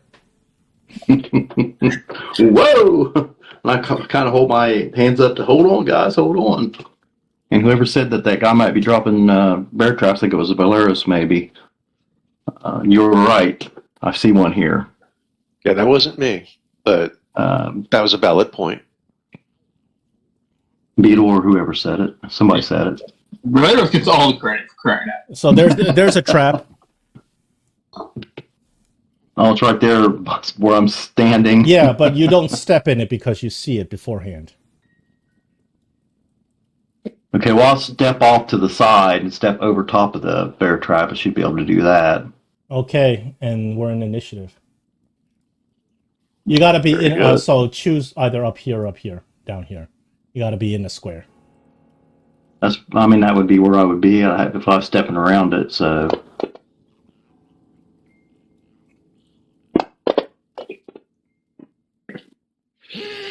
Oh, can I roll stealth? No, Or do I have to roll regular perception? no stealth here. You actually Okay. you are ambushed. Wait a minute, it's taking me a... I fumbled my initiative. Yay! Ah, That's okay because you're in the hallway. Nothing's gonna kill you in the hallway, right? Yeah. darn it. Are we all in initiative? Yep. I think so. Wish they had a better thing for the... Okay. Roland, you're first. Yes, sir. You're first in initiative, and you do notice that inside the room there are some figures moving about. Where would I notice? Because you beat their stealth checks, you see them. So Okay. there's something behind that table. There's something behind those barrels. There may be something behind that wall too.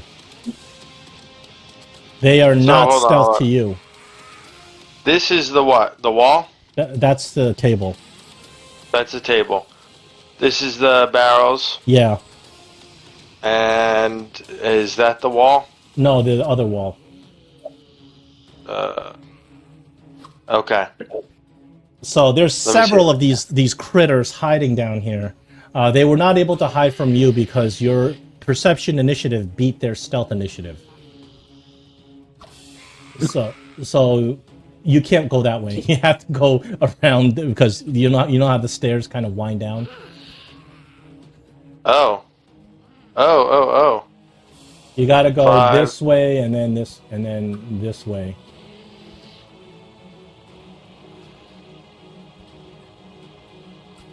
I'm just over here petting the snow leopard, apparently. I think it's. Hold on. You don't have 30 feet. 5. What's my movement? 25. You guys are all bunched up in the stairs. Yep. You can move there. However, Roland, when you go over there, I need a reflex saving throw. You activate another bear trap. It's a basic So reflex saving throw. So Okay. I need a saving throw using your reflex. So if you look in your character sheet, there you go. Do you want to Yeah. use your hero point? Well, I guess so.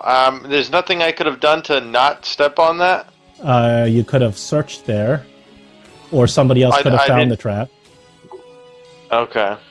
But there's another trap that was set up over here for you, another bear trap that you activated. Go ahead, use your hero point, re-roll that reflex. 18 is a success. You take half of 2d8. The Oh, trap boy.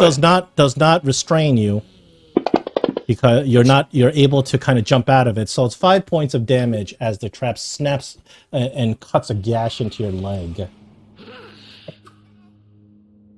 Okay. Can I see them where I'm at? You can. However, they have cover against you. I don't want to reveal all of the... Actually, I'll just go ahead and reveal them.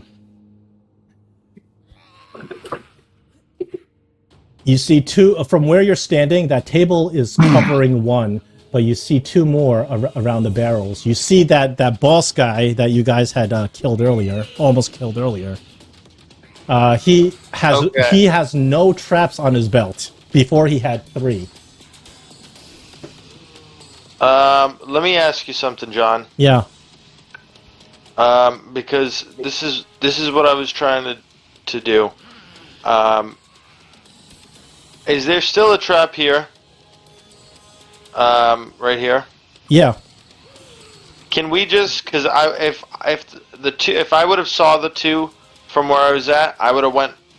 I get I'd have to step in one of those spots, but can I just step there into that trap or no? No, not if you step there, you're going to activate the trap. Well, I Yeah, meant it's not I been wanted to activated. get towards two. You said I could see them. That would have put me where I was going. You didn't see the traps. You see them. No, I know, but what I'm saying is I didn't see them when I came down, so I still would have went to the right or the left regardless. Because I wanted to use burning hands. What are you trying to do here? What do you want to do? I'm trying to use burning. I want to use burning hands on the two. Okay, so you used one action to move. Now you have two actions left. Yeah. You just step right there. There's room. Well, I would have used my movement, and what I'm saying is, since it's already a trap here and there, can we just reset this one and I'll just step to the right? You mean retcon and say you didn't step in a trap? That's too much. Just go. Just finish it. I'll keep the damage, but yeah, I mean, so there's nothing I can do then.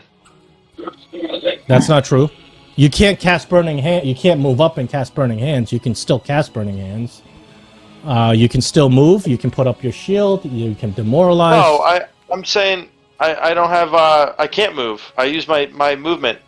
You have 3 movements. You have 3 actions. You have 3 actions, so you can move twice. Yeah, this is not 5e, so you can move again. Oh, what the hell? We're playing a different rule set. Yeah, no, I didn't know that. Okay. But the thing is, if you use a secondary movement, you will not be able to cast the spell because the spell takes 2 actions. Yeah, that is true. Yeah, no, I gotcha. All right. Let's see. 15 feet is what? Drawing? No, not drawing. Layers. Where the hell is I wanted to draw a cone. Oh no, the cone for Pathfinder is different than the 5e cone. 5e cone measures raw distance, but it's not accurate to the exact whether or not the edge of the cone hits or not. I will show you what a Pathfinder cone looks like. There's 2 different types of Pathfinder cones for the cone, whether you do an edge cone or an orthogonal cone. And let me bring, where is this? Assets. What do you want from me? You don't need to come over all aggressive like. What was that? I think he's talking to someone else. Oh, okay. Not here. Yeah, my bad. Okay. No problem. So this is what a 15. It's too big to fit in here right now, but this is what a 15 cone looks like. Yeah, this is obviously not the right size, but this is what it looks like. So you can imagine what it looks like. And this is what a 15-foot looks like orthogonally. I don't even see what you're doing.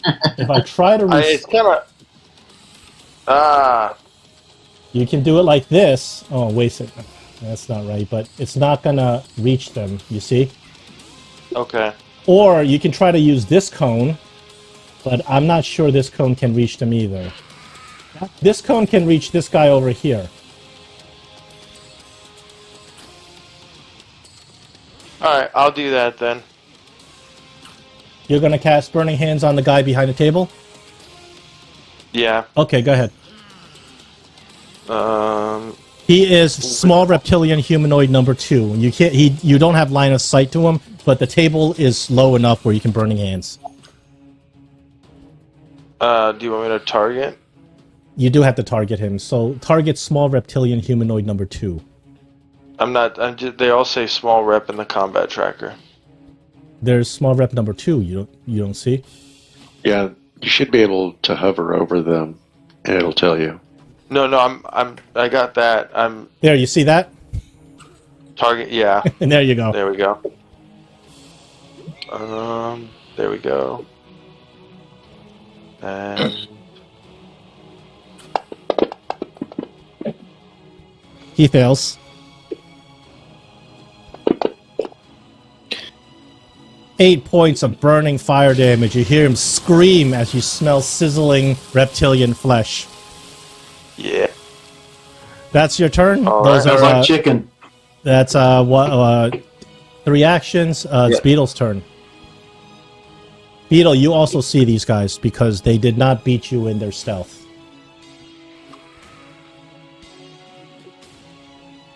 Okay. Excuse me.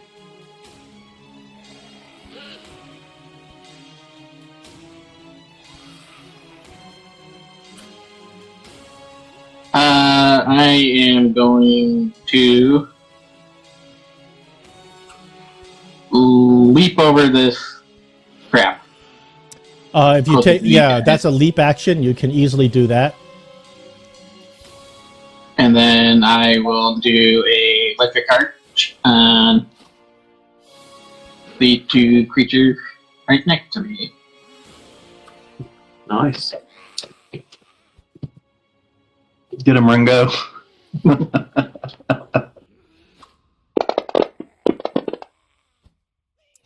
That's a failure and a critical failure. Oh, boy.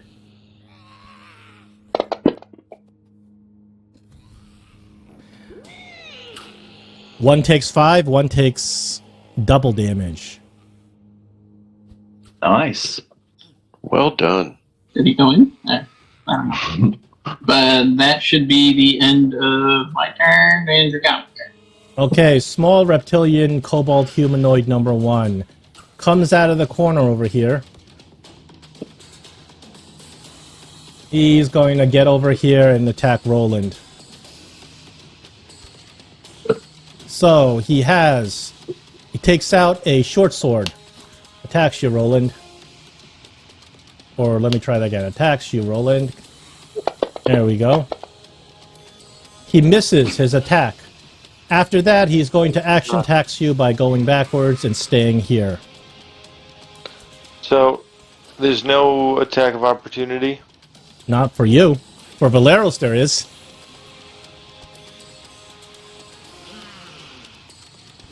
Small kobold number 3. This guy, Giffen, you are flat-footed to him.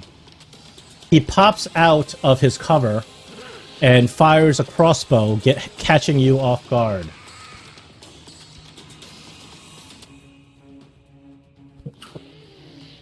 Why am I flat-footed? Because he beat you in stealth versus your perception on initiative. Just like Okay. you try to do when you surprised him. Oh, he rolls a nat 1. How terrible. Oh, So- damn. I just look at him and laugh. His second action, he will reload his crossbow. His third action will take a multi-attack against you. And shouldn't his bolt hit him if he rolled a critical failure? There's no penalty Only for in my critical failed attacks. Okay. Or else combat would be real nerve-wracking.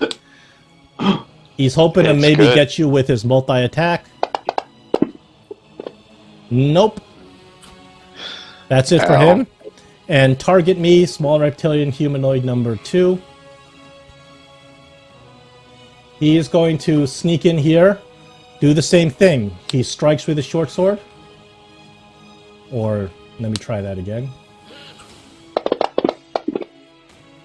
Misses, and then does an action tax, get back behind cover. Valeros, you're up.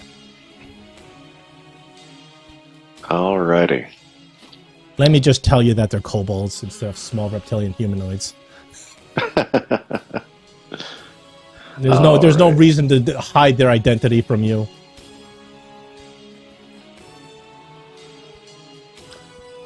Not like a mystery. Oh my god, they're kobolds? Valeros, he has cover in that position because the table is between you and him. He gets a bonus to his AC. Okay. If you want to continue the attack, I will put a cover effect on him. Okay. Go ahead.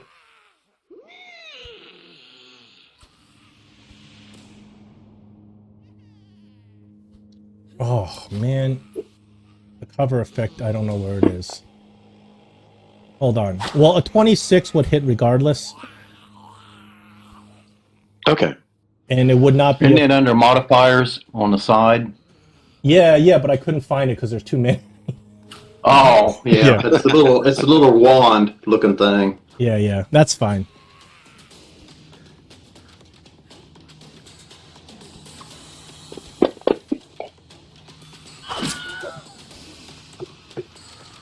Here, I'll just write it in. That's a hit, Yep. and And he's dead. That's a kill. Nice. So I only have one action left, so I'm going to raise my shield. All right, the Kobold Trap Master. He looks at all of you, and he's going to try to duck behind cover and stealth. So this is against everybody's AC.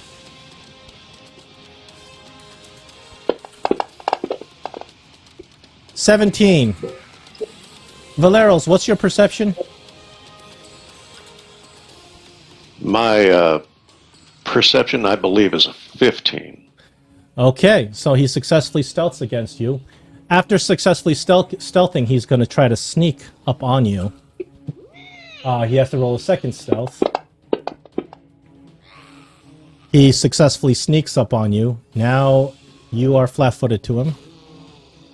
Okay. He's going to take advantage of that and try to gut you with his spear.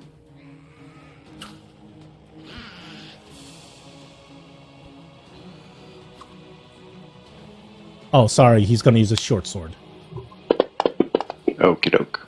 But a nat one's not going to do it. So that's it for him. We're up to Giffen. Oh, so he doesn't have any cover or anything from me, does he? No. Well, then I'm going to go ahead and, since he's attacking my buddy over there, even though I haven't known him for that long, I'm kind of starting to like him, so I'm going to go ahead and attack the Kobold Trap Master with my Halfling Sling Staff. And Valeros appreciates your kind words.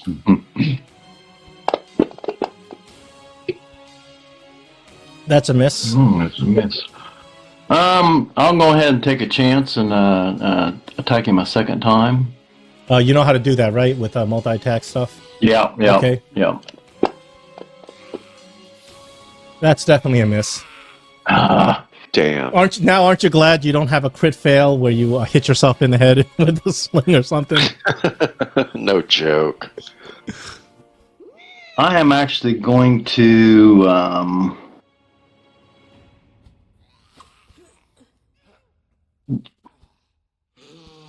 let's see. The Kobold Trap Master had 3 bear traps on his belt when you saw him before. Now he has none. Yeah, I know. So all I'm going to do is seek to see if I can see Yeah, that, that's a good idea. Give me a seek. Give me a perception.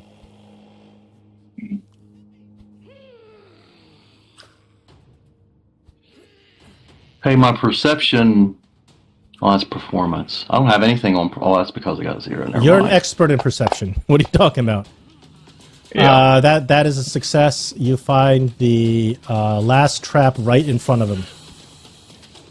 So I can just shout Yeah. that out to the other guys, right? As a free. Yeah, I mean, technically, it depends on, technically, if you're supposed to point out, but you can shout this out in this case, because you have to use the... Look out for the other bear trap. Right in front of you. Gotcha. And that was my last action, I'm pretty sure, so. That was your last action, Marcel. At least You're I up. made something out of that turn. Oh, that's actually very good, because the whole idea of playing the system is you're not, even if you don't do damage during a round, that's not necessarily the best use of your action during the round. Right. For Valeros, it probably is the best use of his actions. But if you're a different class, there's the other things that you should do that are even more beneficial than just damaging enemies. That made a big difference, because Valeros could have stepped in that, crit failed, and then taken a huge chunk of damage. Yep. So the animal companions you have to give them a command, and that takes one of your actions if you're a druid and you have Yeah. an animal. So that's why the animal Yeah. hasn't. Okay. But however, Yeah. as you level up animal companions, if you invest more feats into them, you can give them free actions and stuff like that. But at level 1, yeah, Sweet. that's how you gotta roll them. Okay.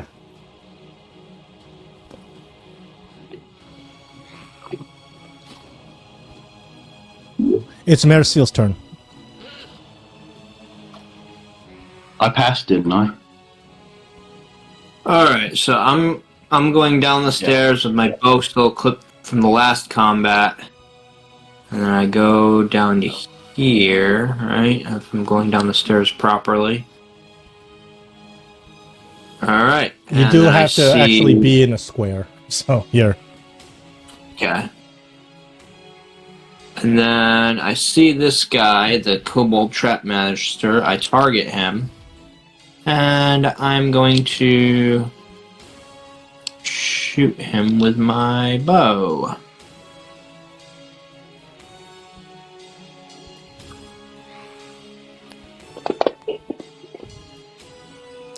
That's a 17 miss. misses. All right. Wow. I'll use my action to... He's got a pretty good armor class. It's Pathfinder numbers are very different. So don't be surprised if you see these high armor class compared to 5e. Right, no Attack can go really high too. So if I attack and I crit miss or fumble, Nothing happens. it's just an... Alright. And that's the end of my turn. Roland, you're up again. You're not restrained or Okay. anything by this trap. You just were damaged. I got you. I got you.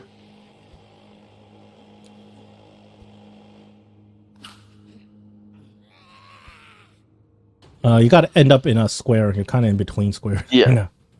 I can't see, so that's Yeah, the fine. lines are hard for me to see a little bit too. Let me try something. Maybe.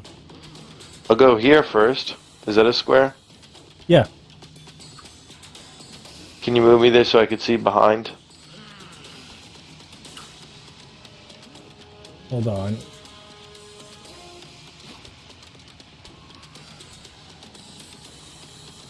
I Okay. think if the lines were a little bit thicker on the grids, it might be a little bit better. Don't know if you can do that or not. Yeah, but the problem is the tokens are stacked on each other. That's why. There we go. Well, the bear trap has already been activated. We'll just get rid of that. When it. Yeah. Hold on. I have a lot of stuff going on right now. Yep.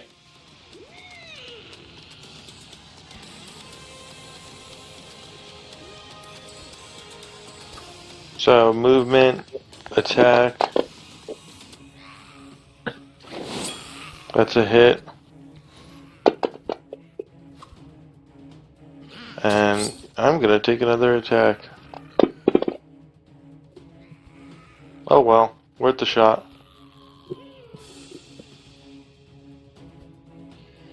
You can grapple him and knock him down. I mean, It looks like you other made different 3 things you can do. attacks. Yeah, you should only made 2. That's okay. Yeah, only Move. 2. I attacked and I did damage, and then I attacked and Oh, ended I the see. turn. I see. Yeah, the second damage isn't that bad of a penalty. Beetle's going to whistle to call Drugami over here. Is he smart enough to avoid the traps? He follows your command. Alright. So, Can we move mine? Can you grab him? Yeah, there we go. 5.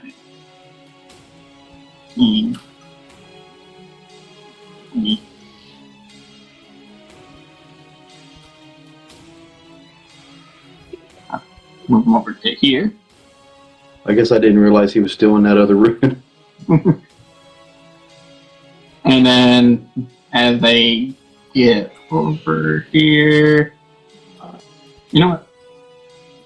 Yeah, and as they get over there, I will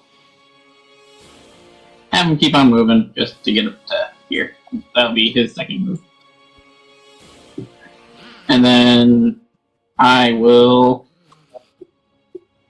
cast Electric Arc on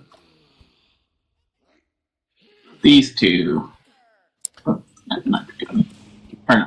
Yeah, you're having Dragami target right now. Yep, I fix that. And do another Electric Arc. Okay. This flanking does he get anything for casting a spell in melee range? No. Okay. There is a stipulation to that, but it doesn't apply right now. It Right. applies when enemies have opportunity attacks.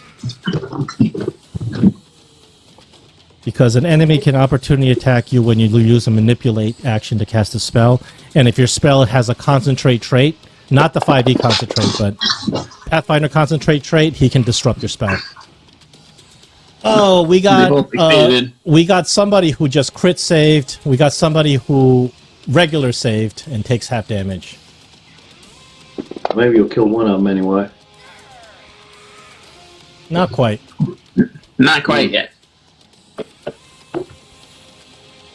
And that will be the end of my turn. All right, Cobalt Scout number 1.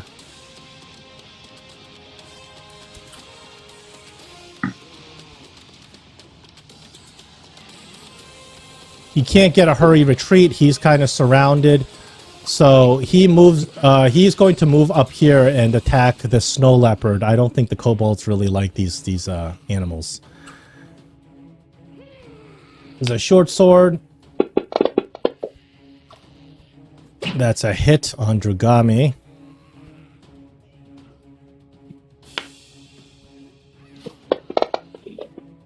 Ooh, that's a lot of damage. So after he does that, he action taxes by taking 1 step back. Cobalt Scout number 3 takes his opportunity to get you off guard. Now that you're off guard, he's going to try to poke you with his short sword, and he's going to try his sneak attack. And how did I get off guard that time? Not you. No, I'm off guard. Beetle's off guard. I'm surrounded. Oh, you're flanked. Okay. He hits you. He gets his sneak attack. 7 points of damage. After he does this, he is going to action tax you by taking 1 step back. I'll take the off guard condition off of you at this point, so we don't get confused. Valeros, you're up. Valeros, that trap that's right next to you, it's still active. Those 2 traps, Right. both of them. Would I be able to avoid it? Not if you take step in that square. What about just going over the top of this table? Sure. You technically have to roll in athletics, but it's like a 5 DC, so I don't roll it. Just go. I don't want you rolling a 5 athletics and then rolling a nat 1 and then just looking stupid. So. And tripping over the table.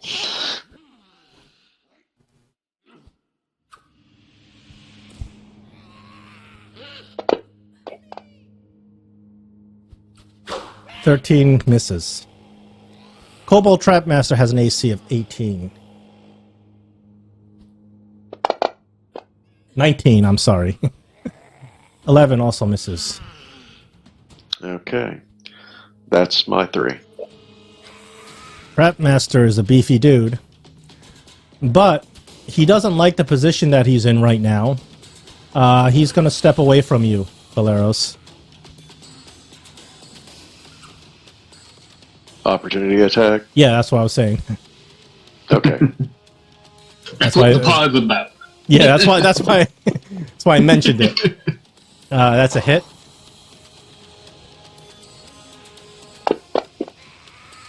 Ooh, that's the end of him. Just barely. Okay, But thank goodness for Giffen, you're up. Okay, I'm going to go ahead and try to take Kobold Scout number 3 out. You certainly can try. I am going to. I'm going to go ahead and sling. a pellet at him. Oh, that's a hit. Not a crit, though. Okay. He's already heavy damage, so if I get a good roll, I might be. Oh, And that's not a good roll. that is not a good Damn. roll. Hey, if I want to ask this. If I assume these bear traps like normal bear traps, they're on a chain. Could I pick up this bear trap and sling it at the Kobold Scout number 3, and then still have my second attack left? What do you mean?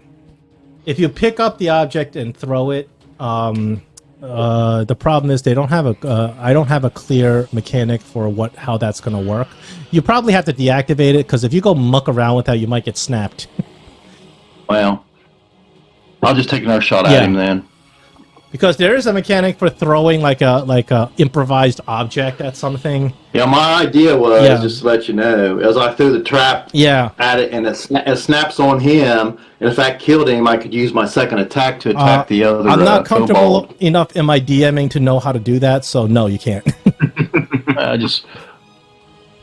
I'm sure there's some sort of mechanic that you can do, but I don't know how to do it. Just go ahead and... Right.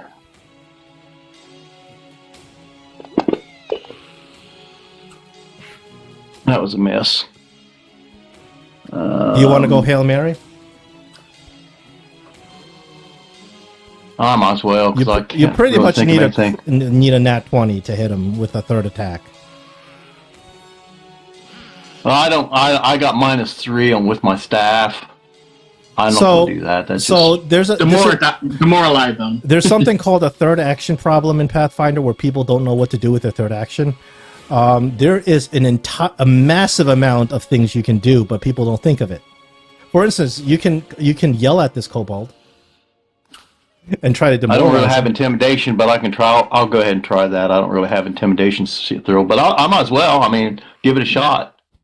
You're more likely to do that than to hit him with third attack. Yeah, well, -3 on my attack, so... yeah, but I don't speak kobold. You don't know if this thing speaks. Does he speak common? You don't know. You haven't tried talking to these creatures. Well, I'll say... I'll just tell him your mom's a bitch! Okay, you can roll your intimidation against his will. Okay, where's mine? Right there. And if he doesn't have intimidation skill, would he roll charisma like we did earlier? All the players have at least the skill listed, even if it's 0. Yeah, I'm not trained in it, right? Yeah, you're not trained in it, but you don't need to be What? trained to demoralize. So you're rolling at a +0. Well, I won't roll. Do I have to target him? No, you can just roll it. All right. Just roll the skill. All right.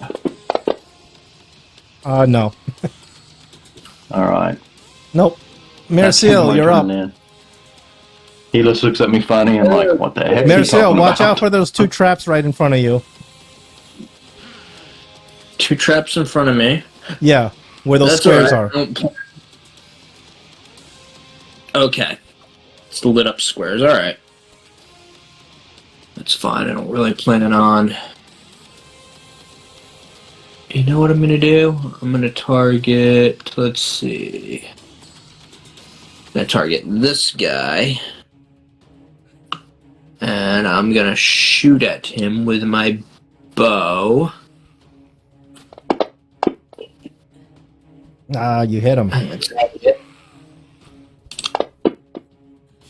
Minimal damage. I'm going to shoot him again.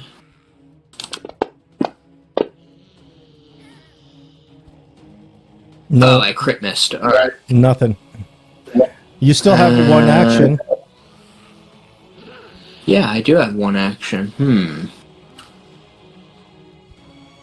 So there are other actions that you can take that don't involve just Hail Marys. Being a rogue, you have a lot of skills that you're trained in. However, one of the great skills that rogues can do is use their deception skill to give them advantages in combat. If you're in melee range, you can do a feint. If you're not in melee range, you can create a distraction to get yourself stealthed. Okay, I think I'll do the latter. It's a deception roll. All right. And what kind of ability is that called? It's just. I'm bringing it up for you.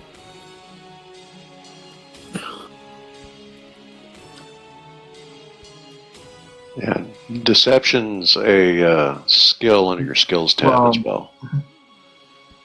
But I mean, like, the fact that I can use deception for this one ability or whatever. There you go. This is the ability I'm talking to you about. Oh yeah, I forgot about that one.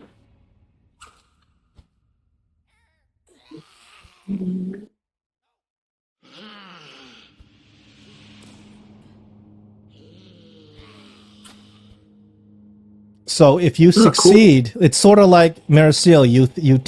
You take this table and you just chuck it into the air, and everybody is distracted, and it gives you the opportunity to hide.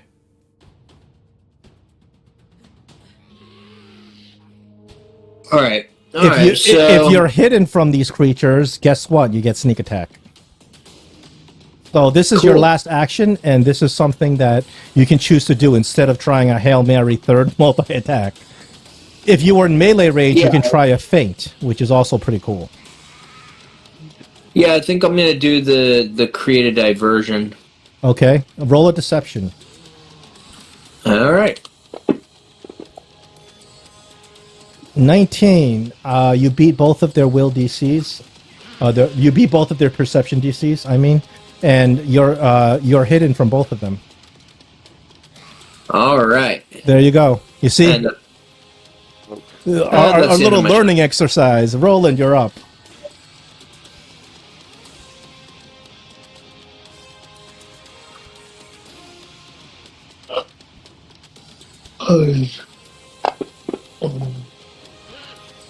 Miss. Wow. Okay. Let's see.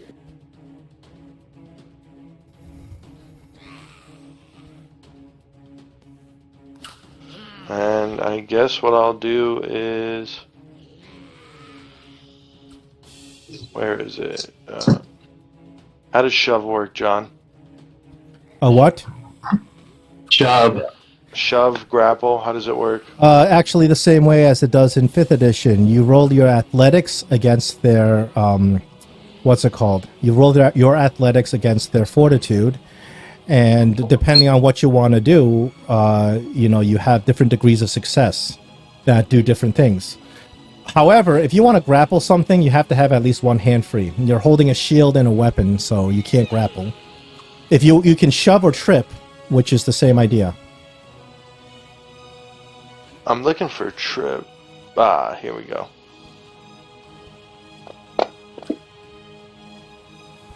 You roll a 9 against this thing's fortitude DC. That's a failure.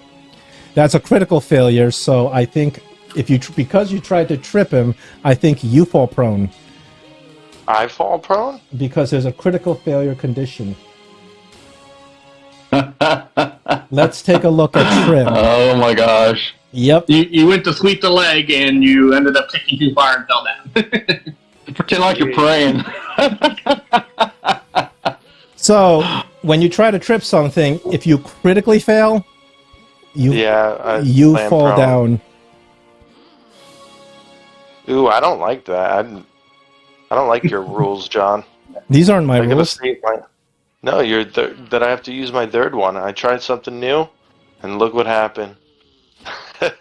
Yes, Well, something the new thing happened. You fell down. I've never had that happen before. So it goes like this. When you try different things, you want to try things that you're good at, because Pathfinder punishes you for doing things you're bad at. Okay, That's why what- would that's I what- assume? I don't. Oh, the reason you're tripping not good at it is because your athletics is not very high. Well, I got that, but I got you. So you're prone. What am I supposed to use that I'm good at then?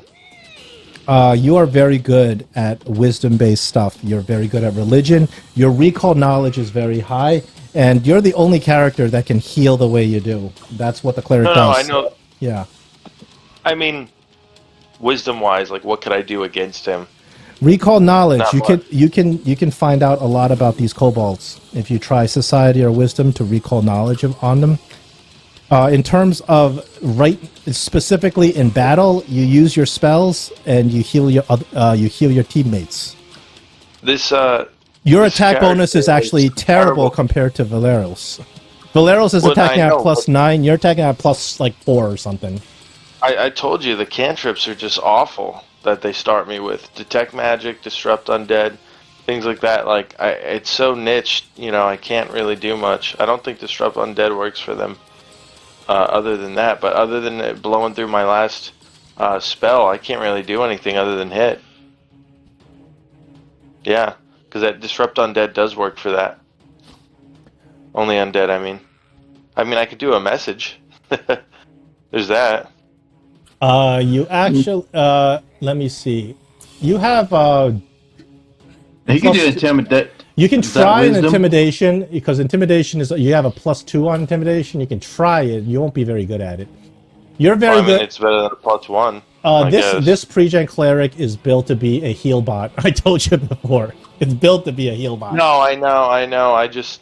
And actually, if you look around, you look at Beetle. He's pretty badly beat up. He could use a little bit of cleric love. You're prone on the ground. You still have one action. You may take that one action to stand up, or you can. No, I don't have an action. But I passed my turn. I moved, I attacked, and then I tripped. That's it. Beetle, you're up. Oh, Yeah. I'm gonna whistle and click for Drugami to go attack this kobold scout 1 because it just attacked him.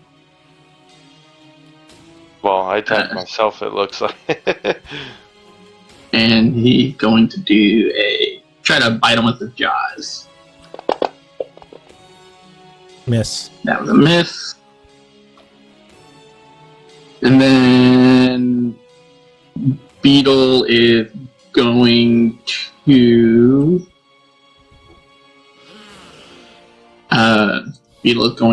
Electric Arc to attack both these kobolds.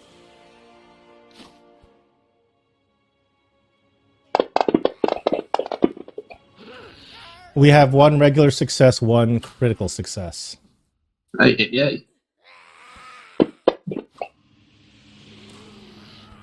All right, they're getting whittled down.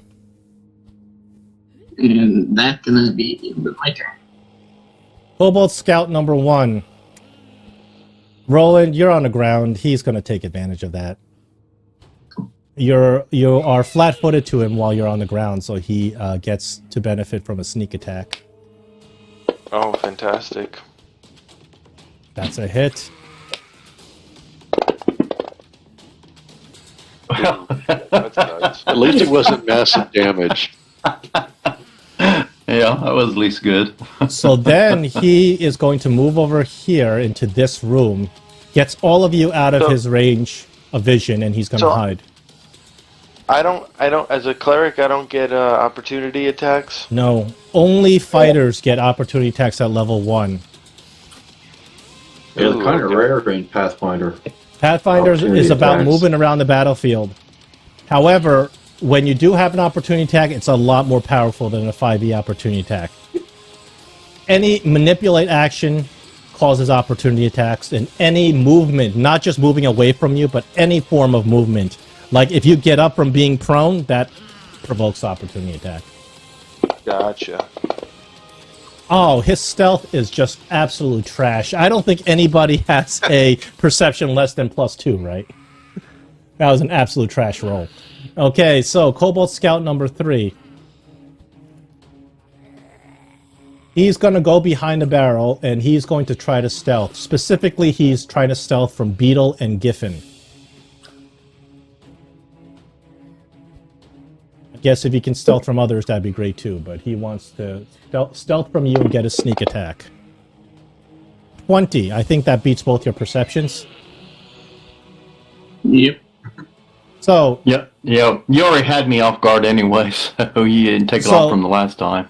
one action to move over there, one action to stealth. He does not have a third action. So he's going to switch weapons for his third action. Valeros, you're up. Oh. All right. That other guy who tried to hide in another room, he failed. So you know where he is. You walk into the other room and there's a big fountain that's like spewing hot like mist. Interesting.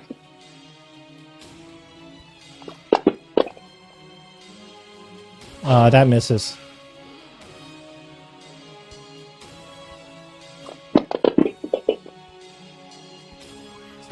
Second multi-attack hits.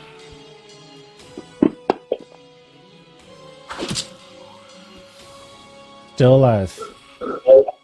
Yep, that's my 3. All right, Giffen, you're up. This kobold is hidden from you.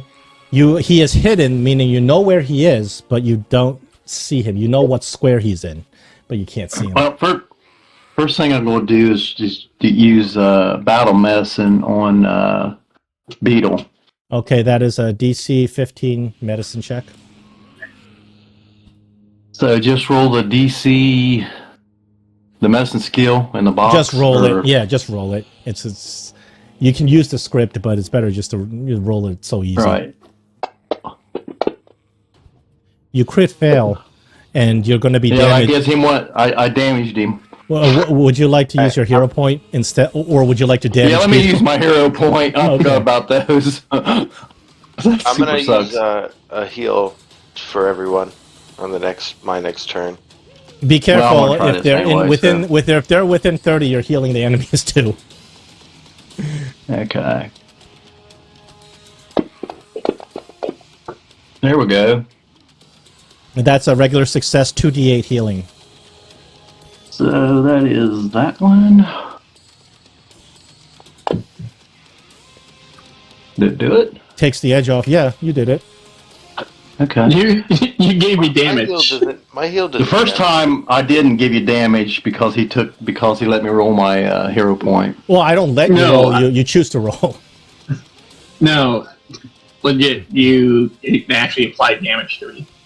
It It said should- heal 2d. The thing Yeah. I used said heal 2d8. Yeah, right now you have 15 hit points and 3 wounds, so it looks like you got healed. Yeah, you had 14 wounds, I think. Yeah.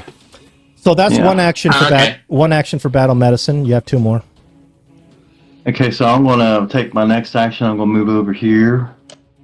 Then can I see? Does he come into view when I'm moved over there? He's hidden from you. He doesn't come into view, but you know he's in this square. You can attack the square, but you have a DC 11 flat check because he's hidden. Okay, I'm gonna go ahead and do Oh, I'm that. sorry. He should be in like he's more like in this square, I guess. But he's behind cover. But do you want to attack him? Yeah, I mean, I might as well. I can't. Okay. I don't got enough So, actions left to seek to see if I can find him. When you commit to attacking a hidden creature, you first roll a flat d20. You got to beat an Yeah. 11. All right. You beat an 11, you can 16. hit him. So this counts as my first attack, right? No, that's yeah, that is your first attack in terms of So multi-attack. I get the plus. What I'm saying is I can roll it as a +7. Yeah, there's no penalty to it. Now another thing is that he has cover, so his AC is up. Did you So- put his cover on for Yeah. him? Yeah, All right, here we go. 20. It's a hit. Yes, 20 hits. There's damage. Oh, Yeah, finally got rid of that sucker. Good job. There you go. There you go. Good job. Thank goodness for hero points. That's my turn. Yeah, you almost rather than killing Beetle. All right, Merciel, you're up. All right, let's see what we got going. Well, if I fail, he gets 1 point of damage, right? All right, so it's just this one guy left. All right, I have him targeted. All right, I know what I'm doing.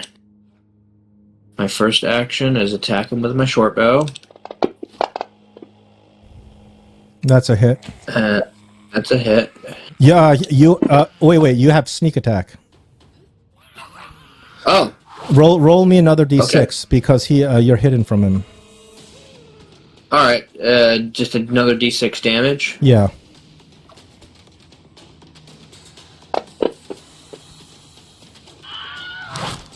He couldn't. He Beautiful. can't survive your sneak attack.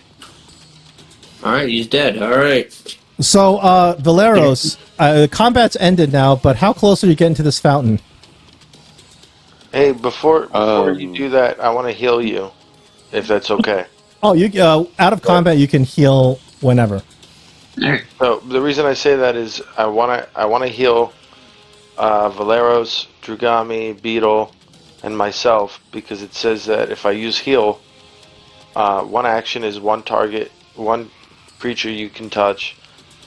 2 is within 30 feet away, 1d8 plus 8, and then 3, using all 3 of your turns, it's roll 1d8 and heal living creatures for that many hit points. Yeah, 3 is like exploding out a beam of healing 30 feet. Okay, So you can target everybody. You can get everybody in a little group and target them all and just explode a heal spell if you want. Okay. But let me get this straight. If I do 2, it's 1d8 plus 8, but if I do 3, it's just the 1d8, but it's everybody. Yes. Okay. So you got to factor that into your calculation. Okay, that's not bad. A 6. Good deal. Did you target yourself? Yes, sir. Okay. All right. So everybody is full health except Roland. You got a little bit of damage. Not too bad. 3 damage. Roland, you can actually do more healing. You can use your healer's kit, or somebody else can help you out with the healer's kit to get rid of that last 3 damage. Can you take prone off me? Yeah, I'll take it off. Can you take token lock off? It's off. Okay. Yeah, remind me if I put some weird effect on you during battle, because it's really hard to keep track of all the effects. Yeah. Given's not flat-footed anymore. Oh, who's still flat-footed? Drugami. No. Given is. Who do I have flat-footed right now? Giffen. Oh, yes. No, I don't. He has I'm flat. You got me flat-footed. Giffen, yeah. No, It I says don't. flat-footed. No, that's a script that says if flat-footed, you do an extra 1d6 precision damage. That's That's your for sneak the attack. sneak attack. Yeah. Yeah, okay. I see. You guys have reached level 2 here. Would you like to level up right now? You don't have to. You can level up later. I'm okay with this, whatever everybody else wants to do. What's the downsides to leveling up? No downsides. why It'll just take us. Probably take about the rest of our time. Is the downside. The good news is level 2 is not a very comprehensive level up. So there's only 2 choices you have to make. You have to choose a class feat and a skill feat. Unless I'm mistaken, I think that's the only thing you get on level 2. That's correct. So in order to level up, you open up your character sheet, go to the main area, and you see a red button that says tracker. Mm-hmm. So you click that button, and then on that button, what you're going to see is a whole bunch of crap come out, but ignore all the crap, and you're looking at the area where it says, where is it?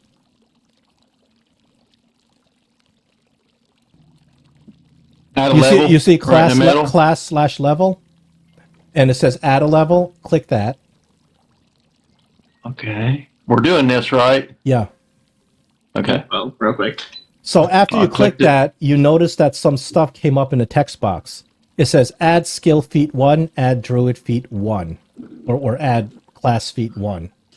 So to look at mine says Convert switch to core rules or stay with beginner's box. just go switch to core rules if it asks you that. Because Yeah, 'cause mine was going to be because the beginner's box Cool. gives you a limited number of options. Okay. So, So it what? says- So you see, there's a couple of boxes: ancestry, general, skill, class, dedication. You see those boxes. So in order to look Yes. at the skill feats that are available, you click the skill box, and you just choose one that sounds good. There's a lot, but remember, you guys only qualify for level 1 and level 2 skills. You guys cannot pick a skill that's like level 16, obviously.